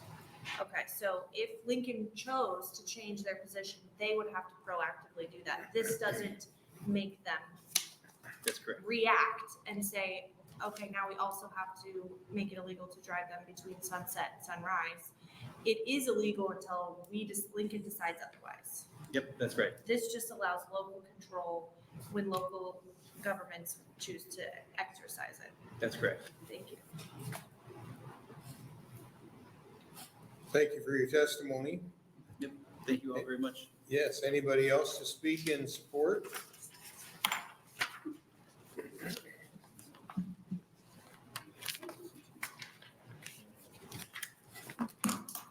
Welcome. Thank you, Senator Mosher and members of the Transportation Committee. My name is Christy Abraham, CHRISTY-ABRAHAM, here representing the League of Nebraska Municipalities. We want to first by thanking Senator Lowe for introducing this bill for us. This is a bill that came through our legislative committee process by the city of Schuyler. And I thought Mr. DeRuse did a great job of explaining why Schuyler came forward with it. And as he mentioned, as they were explaining the problem, a lot of other municipalities in the room were like, oh yeah, we need that too. And all of your questions have been great. And so I just want to clarify, for larger cities like Omaha, like Lincoln, they're not allowing ATVs on their streets for probably very, very good reasons. This bill is not going to require them to do that. They can continue to prohibit ATVs in every way. What this bill does allow is in those municipalities who decide, yeah, we are going to let ATVs or UTVs be on our roads in some ways, this allows them for snow removal only to be in those hours from when the sun goes down to when it comes up. Because what's in law right now is you have to operate between, well, what I'm going to call daylight hours. You can only operate your UTV on the road during daylight hours. So for this small exception for snow removal, we're going to let you do it when the sun's not up. So it's a pretty narrow situation in when we are allowing ATVs and UTVs to be regulated. And another great question about headlights and taillights. Yes, those are absolutely required to be on the ATVs and UTVs. There is a separate statute. I'm sure your brilliant legal counsel has already identified it. But it's 60-6,357. It says every ATV and UTV has to display a headlight and a taillight. 1 minute. I also would just like to say we certainly appreciate the amendment from the Department of Transportation clarifying that, because I think that's always the intent. We want these vehicles to be safe, and that's going to include headlights and taillights. So I'm happy to answer any questions you might have. Senator Bostelman. Thank you, Chairman Mosher. Thank you for being here today. Could you tell me how many citations have been issued for people violating the ordinance? I'm sorry, Senator Bostelman. I don't know. I mean, I could try to collect that, but I'm sorry, I don't know how many have been issued. My question comes down to, and I've talked with the city administrator as well. I've talked to Senator Lowe about this as well. When this was brought to me at first, I thought this was interesting, something we need to consider, something this body should consider potentially. And then we talked again about this. And so I called the chief of police in Schuyler. I said, do you have a problem with this? Is this an issue? And he said, no, it's not. So are we having a bill looking for a problem? Instead of what is the problem we're trying to address? Because Schuyler chief of police says, we don't have an issue with this. I understand there's an ordinance out there. I understand that the ordinance says that you're not supposed to do it between, hours of darkness. They operate these vehicles on the streets during daylight hours to remove snow or otherwise. But the chief says, no, we don't have a problem with this. Because when we did have problems, a lot of problems up there with four-wheelers, ATVs, motorcycles, running up and down the streets with younger kids and that. So that was addressed. But, so I'm just curious if there's other cities, other towns that really have, is this an issue like Senator DeKay said?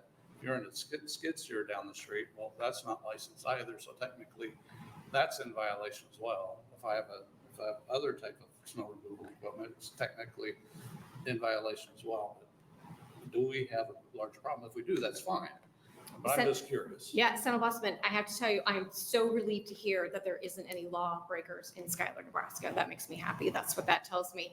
I think that what I heard Mr. DeRue say is that we don't want to be in a situation where we're going to ask the chief of police in Schuyler to look the other way to do snow removal. We want to make sure there's something in the books that allows people to do I this. understand that, but as Senator DeKay said, and I appreciate that, no one does.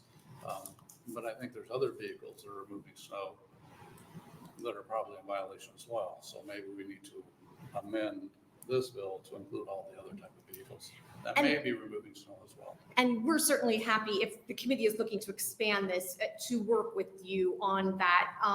Certainly ATVs and UTVs are something that are specifically outlined in state law.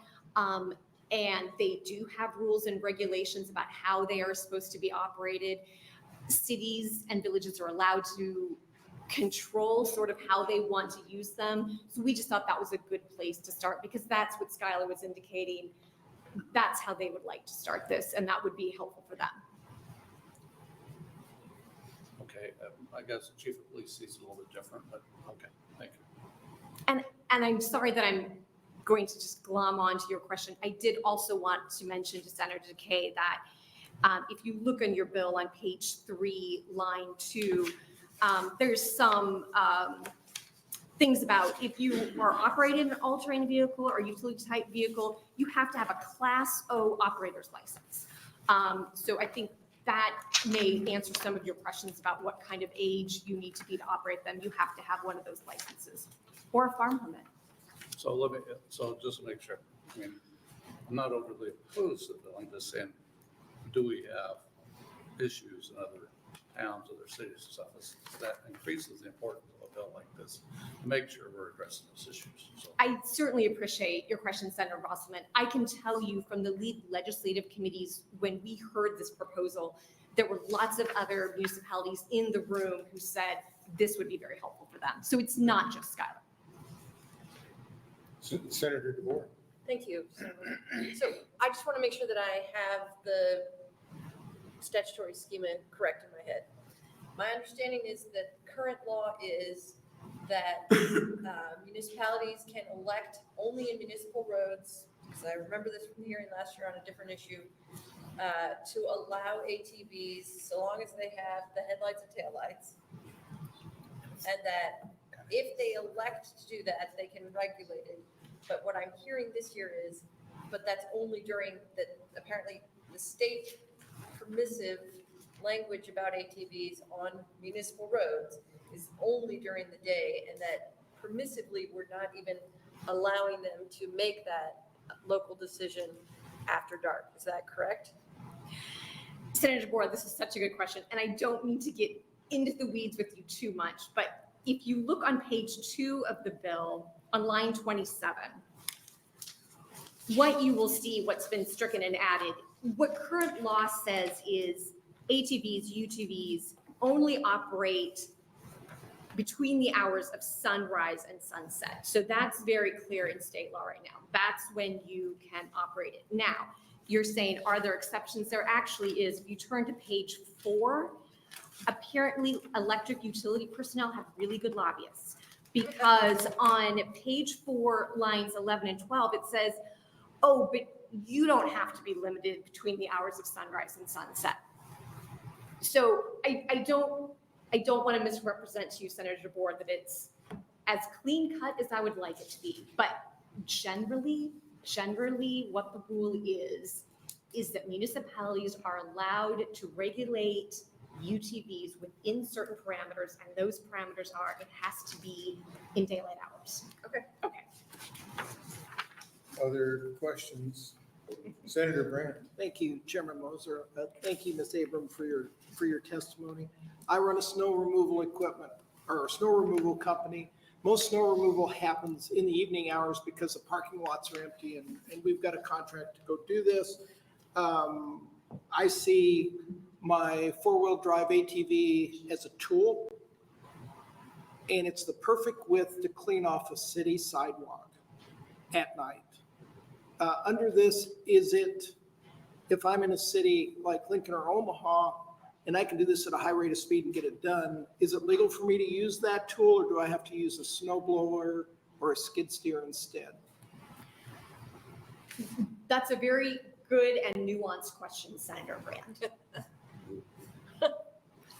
And I'm not saying that just so I have time to ponder it. It is a very good nuanced question. On the sidewalk is okay. I On think, public roads is the problem. yes, so you don't even need me. Senator Moser can answer your question. It's my understanding that what the regulation is when you get out on the public streets. Okay. That if you are a business and you're clearing your sidewalk in Lincoln in front of your business, that's probably okay, but don't go out in the street. So the ordinance doesn't discriminate against sidewalks. It clearly says I can't be on a city street. That's fine. I just want to be clear. Yes, All right, thank you. you're welcome. Further questions? Thank you for your testimony. Thank you so much. I appreciate it. More supporters for 1163? Are there any opponents for 1163? Any neutral testimony for 1163? Seeing none, Senator Lowe had to go testify in front of another committee, so he waived his closing. So that brings us to the next bill. Senator Cavanaugh, welcome. Thank you, Chairman. I guess I'll wait till we change the. We received no comments on Senator Lowe's bill. And on LB 1250, Senator Cavanaugh's bill, we got 29 proponents, 1 opponent, and no neutral. Welcome. Thank you, Chairman Mosier and members of the Transportation and Telecommunications Committee. My name is Senator John Cavanaugh, John Cavanaugh, and I represent the 9th Legislative District in Midtown Omaha. I'm here today to introduce LB 1250, which directs the Department of Economic Development to establish a grant program for nonprofit organizations to operate bike share programs. The bill states legislative intent to appropriate $250,000 for the purpose of this grant program. I brought this bill in collaboration with ROAM, R-O-A-M Share, which operates Heartland Bike Share in the Omaha metro area, Bike Link, Bike, it's L-N-K, in Lincoln, and Valentine's Bike Share in Valentine, to highlight the importance of the bike share programs and the need to support them in more communities across our state. I'll be brief in my introduction today, and I just ask you to the committee's support for LB 1250 and be happy to take any questions. And there will be folks behind me who maybe give better color. Questions? Thank you for your testimony. Supporters for LB 1250?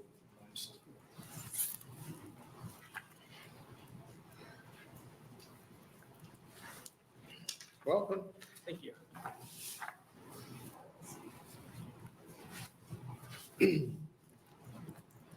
Good afternoon, Chairperson Mosier and members of the Transportation and Telecommunications Committee. My name is Benny Foltz, B-E-N-N-Y-F-O-L-T-Z.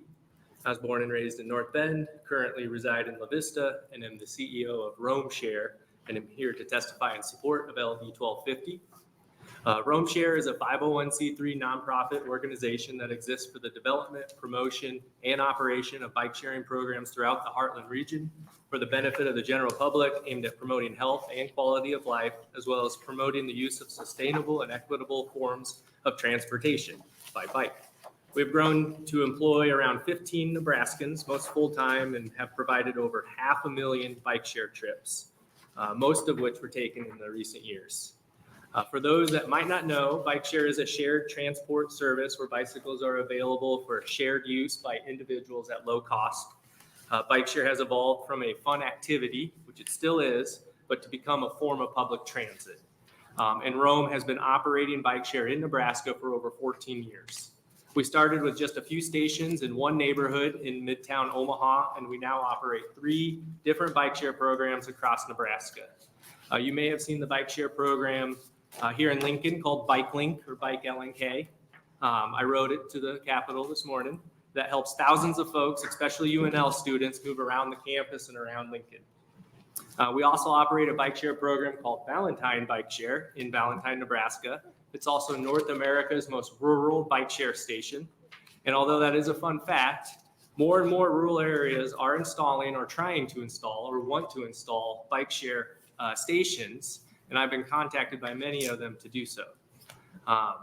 And our third program and our largest is Heartland Bike Share, which is in the Omaha Metro. Covers a span of 125 square miles, ranging from urban to suburban to rural and recreational destinations.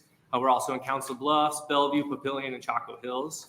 We have a station at Eugene T. Mahoney State Park as well that does very well, and we're discussing options about adding e-bikes to the already successful station there. Last year, Heartland Bike Share relaunched its program to be an all-electric bike share program, becoming one of the first in the country to do so. The e-bikes have changed the game of bike share, and if you haven't been on one, I personally invite you all for a bike ride. These e-bikes have make a more efficient and easier bike trip. And I know it's easy to think that that might sound like you're being lazy riding an e-bike, but it's not about that at all. This is about public transportation. This is about moving people from point A to point B on a bike, and that's what we do. However, this all comes with a cost, which is why we're here today. We'll need assistance with funding, especially if we're going to expand across Nebraska. As bike share has evolved, we have proven its success in Nebraska. You should all have letters of support from nearly all the places I've mentioned, describing the successes that they've had and how bike share is beneficial to their communities. And you'll hear personal testimony from the cities we operate in. We believe in the bicycle as a valid form of public transportation, but also has positive residual effects such as exercise, mental wellness, and let's not forget that it is fun. Thank you. Let's take Senator Frederickson. Thank you, Senator Moser. Thank you for being here today. I appreciate your work and your advocacy. I've actually personally enjoyed the bike share at Mahoney State Park with some cousins of mine. I couldn't resist the opportunity to get you on the record as the CEO of Rome Share. What is the best bike share in the state? What is your favorite one? Yeah. The favorite bike share station? Yes. Geez. The one by his house. That's exactly right. I actually don't have one in La Vista yet, but hopefully this year we will. On the record. You don't need to answer that. Okay. Yeah. We're going to go with all of them, the one that I checked the bike out from. Yes. Good answer. Senator DeKay? How do you gain revenue from them? Is it by the minute, by the mile? Sure, yeah. So we're membership based, so you can buy a daily pass, a monthly pass, or an annual pass is how most of them are set up. If you buy a daily pass, you can check a bike out and ride it as many times as you want for a 24-hour period. Right now in Omaha, that costs $12. In Lincoln, I believe it's $10 right now. And then we have monthly for only $20 as well. So it's very affordable. If you cannot afford one of our passes, we have a very strong equity program where we'll work with you on getting you a pass as well. But these passes, which I'm very modest and below the national average intentionally, only support about 10 to 20% at best of my total operations. So the fare pockets recovery is incredibly low. Even if I was to raise the rates, which would decrease the number of trips, I wouldn't make up enough to justify that increase. So I'm trying to fundraise every year about $1.5 million to support this. So it's obviously a terrible business model, but that's how all public transportation is.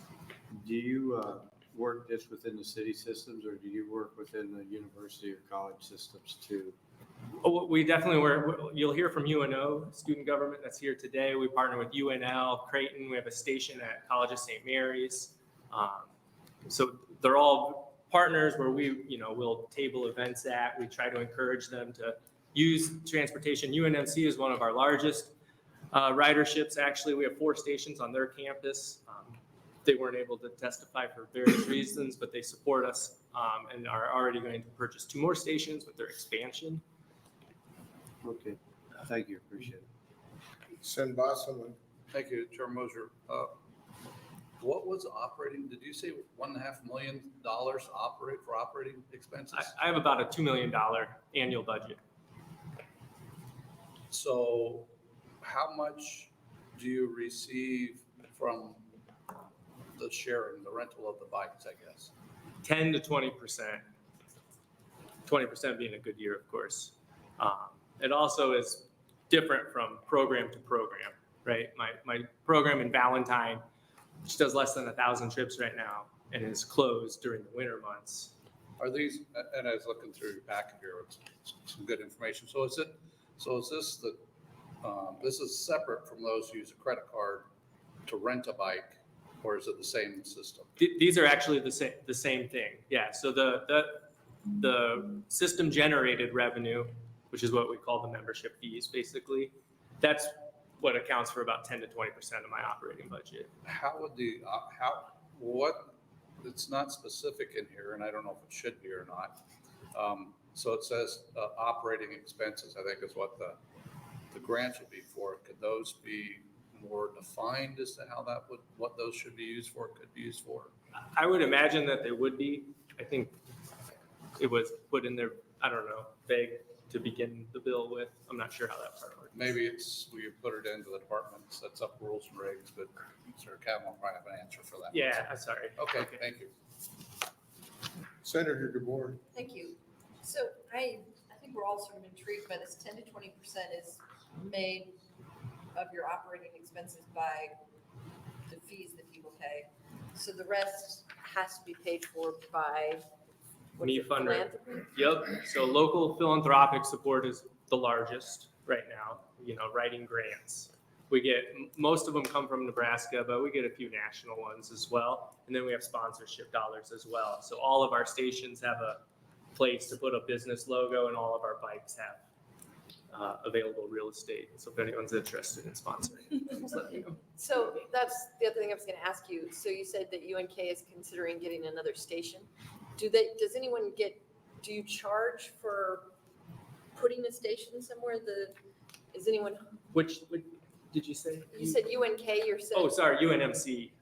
Sorry, UNMC. Okay. Yeah, we don't currently charge to do the install.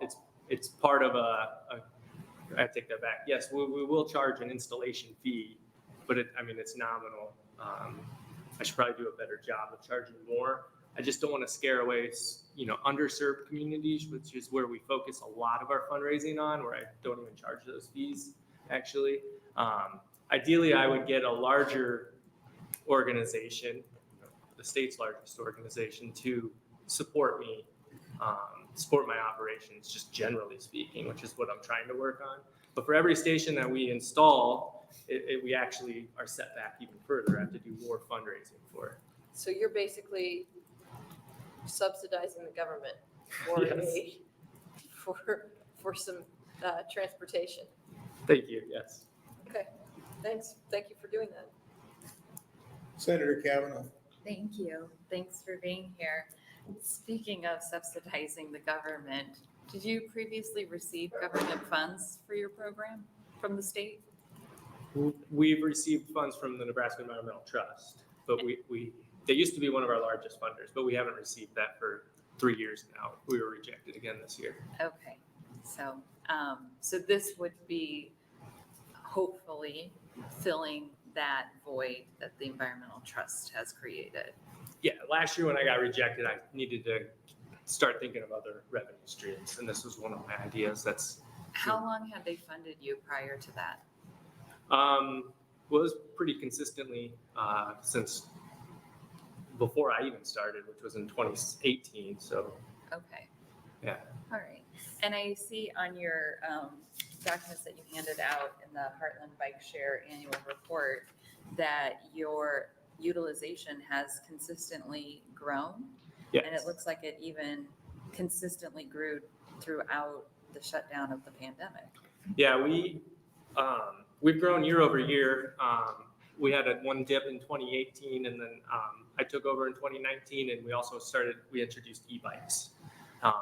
That was the big changer. Of course, we were strategic in where we were installing our stations as well. But yeah, we've seen tremendous growth since 2019. And then through the pandemic, at first it was, we weren't sure what was going to happen. And there was a scare that we might have to shut down, and some bike share programs did. And then they said that the disease, or it wasn't going to be spread through outdoor activity.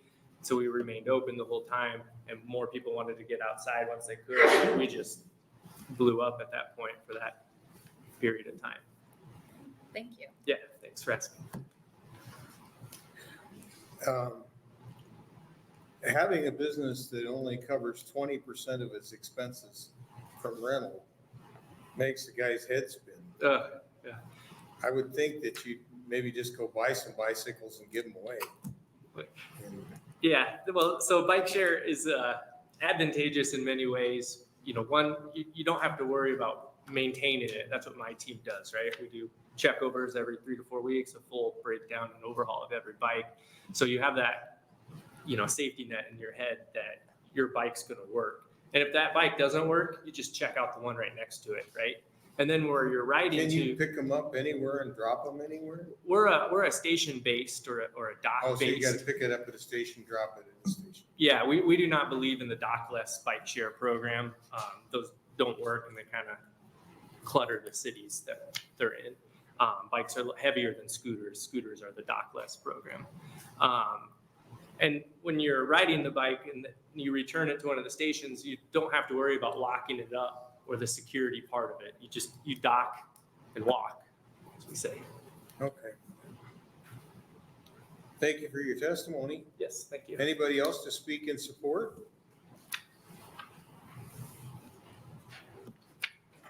Good afternoon, Chairman Mosier. My name is Julie Harris, JULIEHARRIS. I'm the Executive Director of Bike Walk Nebraska, and we are the bicycle and pedestrian advocacy organization for the state. I should also mention that I'm a very proud board member of Rome Share and have been for a long time, and can't say enough about the outstanding work that Benny has done as our Executive Director. We stand in enthusiastic support of this bill and want to thank Senator Cavanaugh for introducing it.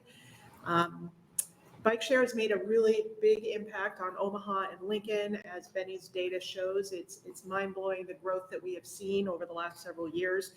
Even the station of Valentine has shown that bike share can have a positive impact on rural communities as well. And we're not the only ones seeing that potential. Several other communities and college campuses in the state have reached out to Bike Walk Nebraska over the years looking for information on how they can get a bike share system. These folks have seen or used the system in Omaha and Lincoln or in other communities around the country, and they want to see how they can get it going in their own communities. The conversation as it has here has always evolved into, well, how much does it cost? And while the concept of bike share is quite simple, as we've already demonstrated here, it's easy to underestimate the operational requirements to run a bike share system, and it's also easy to underestimate the infrastructure needed for a bike share system to operate with its most efficiency. Many have tried to replicate bike share in a more homemade fashion, but it almost always results in a fleet of underutilized and ill-maintained bikes and burnt out volunteers. This bill would provide a tool for communities to implement or expand bike share. The return on investment has been demonstrated in Omaha and Lincoln, helping to get more people around in a more efficient manner, providing transit users with additional help for the first and last mile of their trips, providing a way for folks who do not have regular access to a vehicle to have a low-cost transportation option to get to jobs, and providing recreational opportunities for citizens and visitors. Bike share also helps to alleviate parking congestion in busy business districts. Imagine if we had a bike share station right here at the Capitol, we wouldn't all be making laps in our cars perhaps quite as often. To provide some context about the fiscal note of this bill, the cost to build a parking garage averages out to about $30,000 per parking space. So by my math, the cost of this proposed bill is equivalent to about 8.3 parking spaces. That seems like a pretty responsible investment, especially when you look at the data that Benny passed out to all of you about the usage, efficiency, and effectiveness that bike share brings to the table. I hope you'll support this bill so that we can expand a solution that has demonstrated positive impact in our communities. I'll add one more thing, that most public transit does not have a full return at their fare box either. So they don't make up all of their money based on the people that use their system either. So that bike share doesn't stand out any differently in that regard. Happy to answer any questions that you have. Seeing none, thank you very much. Anybody else in support?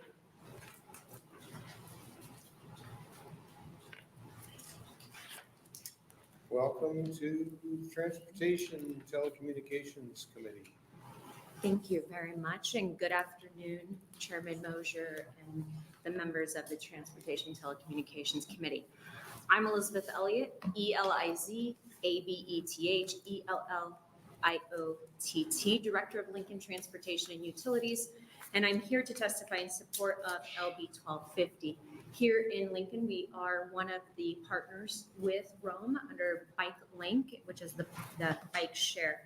Hey, and at the end, I'm going to clarify a couple of questions that were asked earlier. But bike sharing programs are a means to enhance accessibility, providing transportation option that is not only affordable, but also readily available to individuals from all walks of life. In a world where financial considerations often limit mobility options, bike sharing breaks down barriers by offering a cost-effective and efficient means of transportation.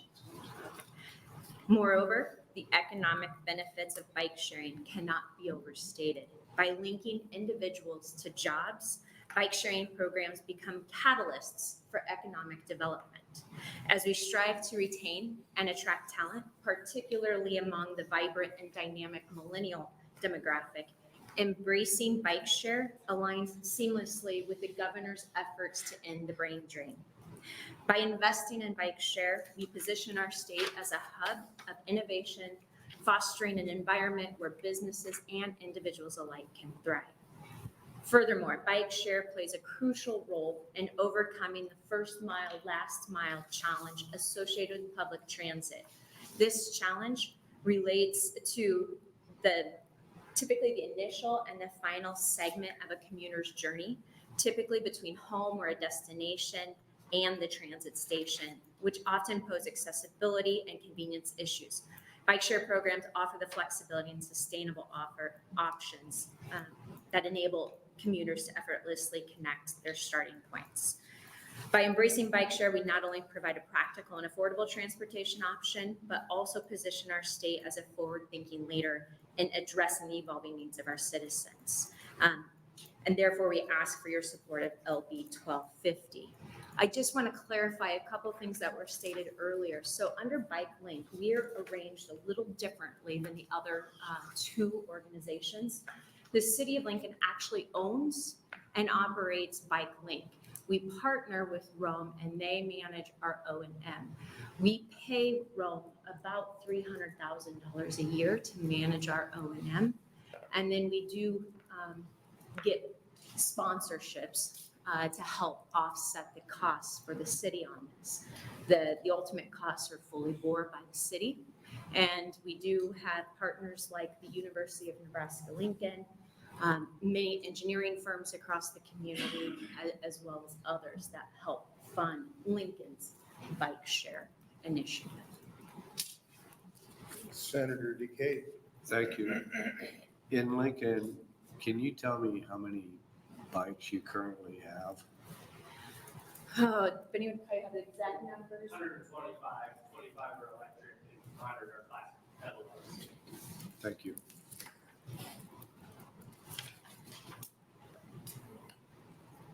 Let's take Senator Grant.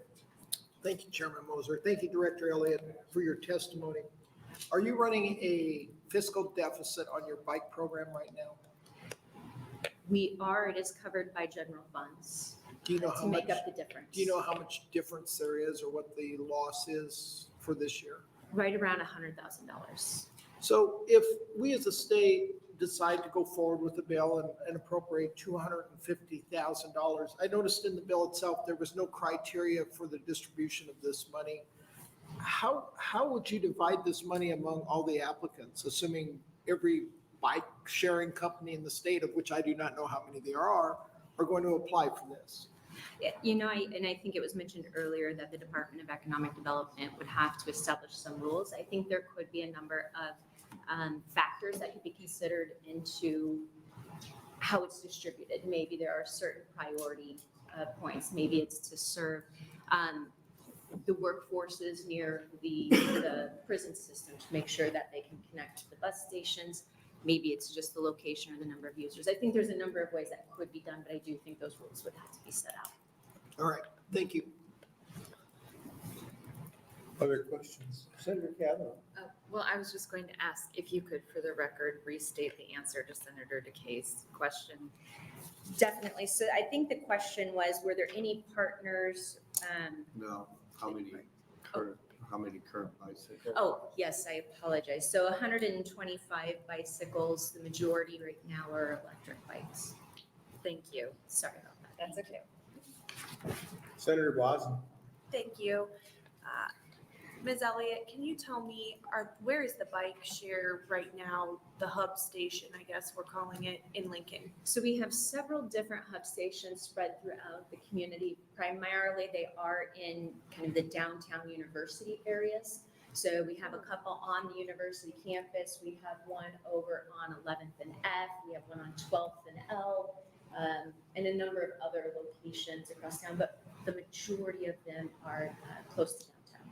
And are any of them at the, like a pickup location or near a pickup location for city transit? I mean, you've talked about the first and last mile concern, and you and I have talked about that in other capacities as well, but are they currently located at or near those bus stops?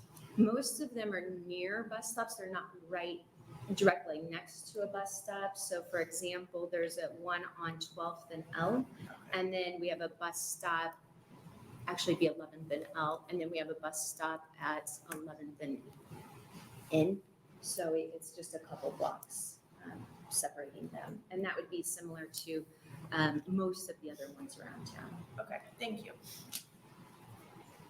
Other questions? If you have 300,000 you spend on 125 bikes, it's $2,400 per bike per year. And I would have to pull the exact budget on that because obviously the initial setup costs to purchasing bikes and the stations and the kiosks there, and then there's the annual O&M costs, which are about $300,000. So you'd be about right, roughly. Yeah, I would think that you could come up with a little more efficient system.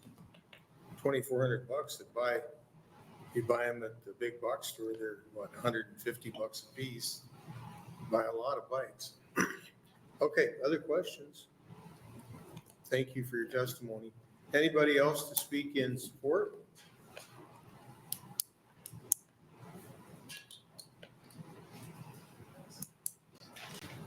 Welcome. Thank you. Thank you. Good afternoon, Chairman Moser and members of the Transportation and Telecommunications Committee. My name is Austin Rouser, AUSTINROWSER. I'm the Assistant Director of Public Works and City Engineer for the City of Omaha. I'm over transportation services for the city, and I'm here to testify in support of Legislative Bill 1250. A lot of statements have been made here that I would echo and not take up too much time with that, but the bike share programs, they really benefit our communities. They provide transportation option that is affordable, as you've heard, and accessible to individuals that need basic transportation. These services do provide valuable first and last mile connections, as was previously testified in Omaha. There are, Benny just informed me, there's 85 stations in Omaha with about 400 bikes. The majority of those are close to the heavily used transit locations where the metro buses would stop and service for individuals. They do have a direct impact on economic development and recruitment and retention of our most talented individuals. In addition, bike sharing is a valuable resource for individuals traveling and touring to the Omaha metro area. Bike stations are available to serve areas of our community that are important to visitors, linking downtown areas, entertainment districts, and outdoor spaces. On a personal note, I've used the bikes many times just going out for the night. Sometimes I do own my own bicycles. Sometimes that electric power option is pretty appealing to me. So sometimes that's an option. Also, I've had 2 bikes stolen before, so theft can be an issue. The dock and walk option that Benny talked about, certainly very important when people are choosing options to go out. The city of Omaha, we have invested considerable resources in the development of the program. There's a number of the assets that the city of Omaha owns. Heartland Bike Share does help operate those for us. And the money that we put in, which includes a city council resolution that's considered next week for $478,000. A lot of that is hardware cost, goes in again to the stations, it goes into the bikes themselves. That's paid for through our parking and mobility funds. So those are not tax funds that go towards that. That's parking fees. And so that's the purpose of the program in Omaha, is to offset some of those fees. Really excited about this bill. It provides, with Omaha's network, we've obviously got neighboring communities where there's a bit of a gap in the network. And so, having places like Ralston and La Vista that can come on board and really build onto the network of what we have in Omaha with regards to the bike share would be a very important resource for us, and it's part of our interest in this bill. So on behalf of the city of Omaha, we would ask for your support of Legislative Bill 1250. Thank you again for the opportunity to be here to speak, and I would be happy to answer any questions you would have for me. Questions? Seeing none, thank you for your testimony. Are there more supporters?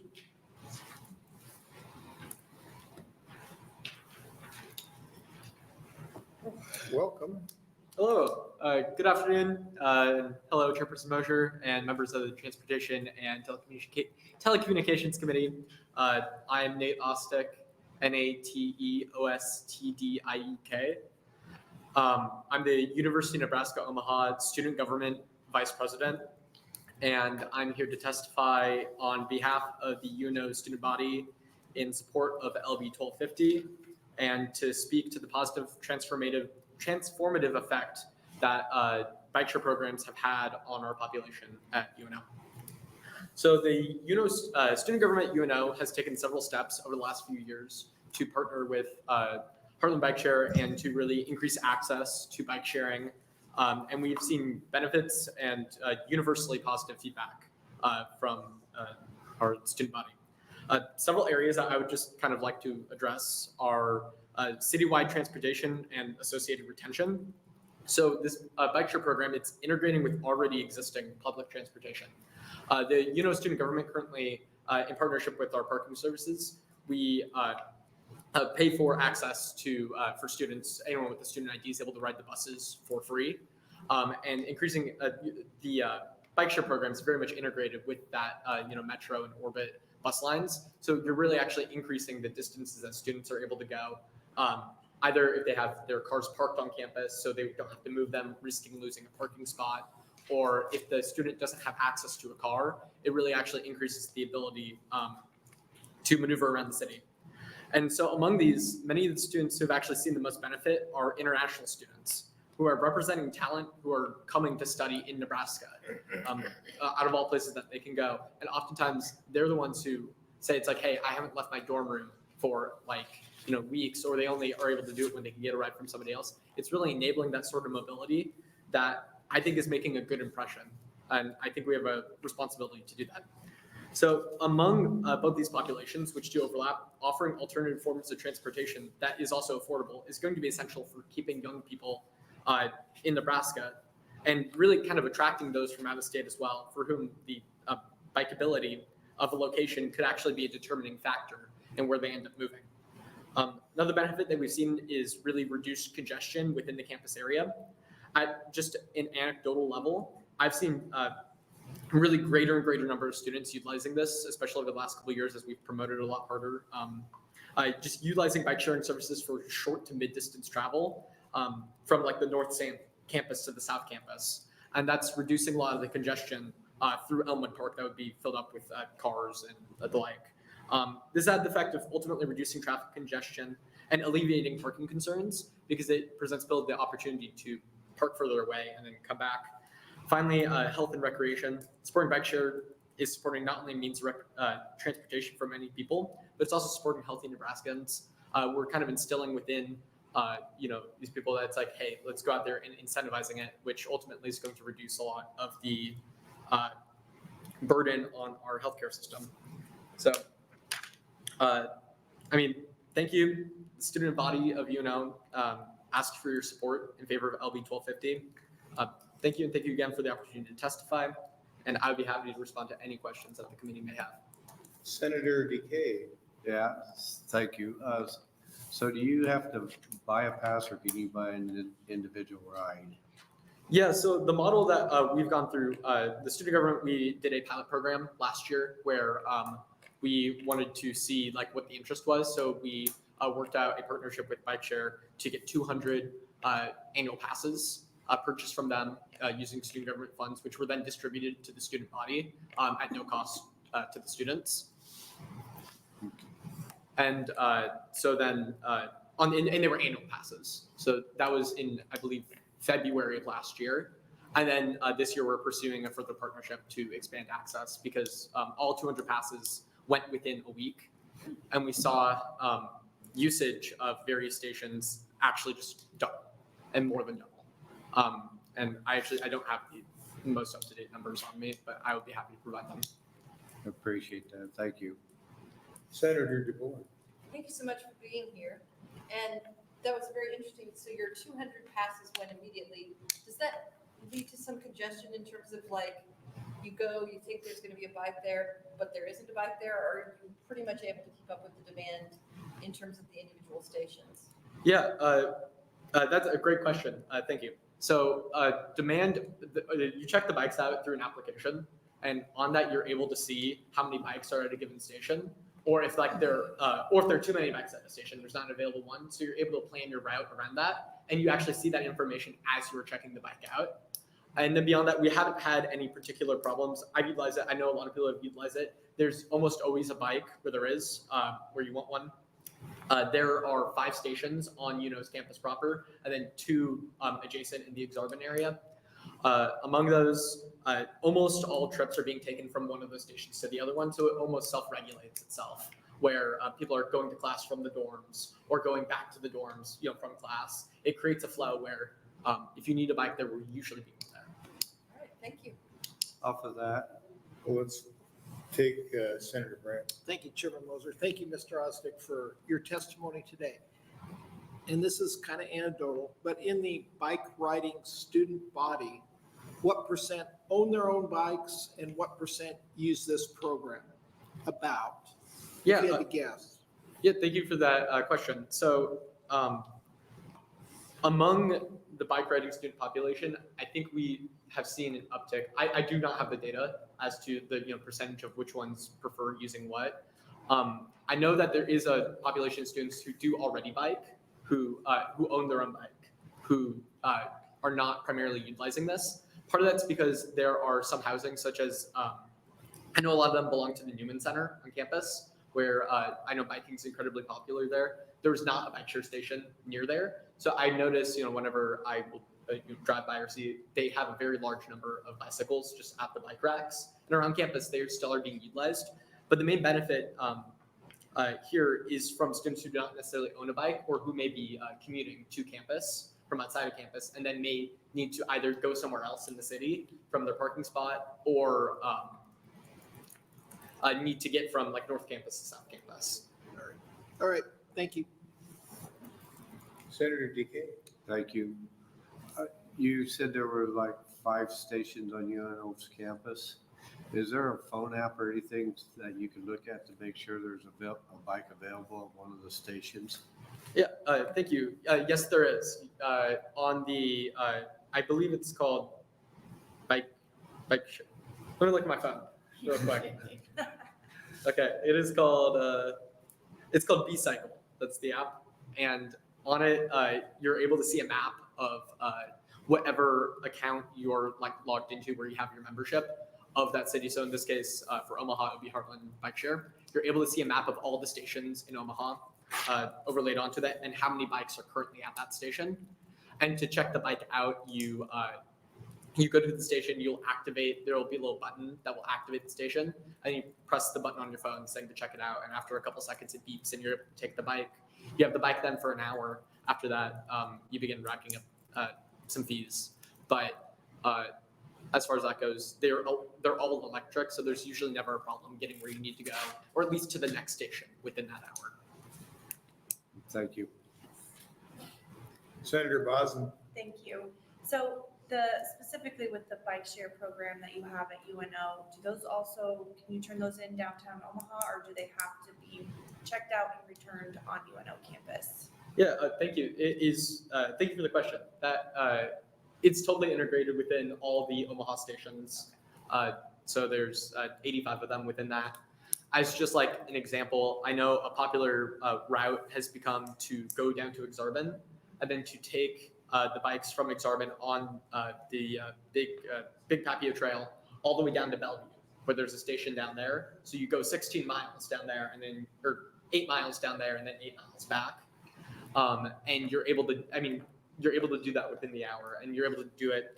Other popular destinations, I know people going into Midtown, other things like that, just from UNO's campus, or taking the Orbit, and then you're able to also check a bike out downtown if you wanted to. So it's not just the stations that are on UNO's campus, but it's any station within the city. Thank you. Nice job. Thanks. Thank you for your testimony. Thank you. Are there other supporters? Is there anybody here in opposition? Seeing none. Anybody here in the neutral? Senator Cavanaugh. Thank you, Chairman Mosier and members of the Transportation and Telecommunications Committee. So first off, to Senator Bostelman's question, I think there is some room for kind of tightening up the language in there, and the fiscal office has already pointed that out to us in that conversation. One of the things we drafted the bill, and we wanted to see how folks came and testified about what specifically they think this would be applicable to before we narrowed the scope of the language. So we got some good ideas here today that we can work on, present to the committee. I would just point out, so a lot of what we're talking about here, there's these bike share programs are a public good.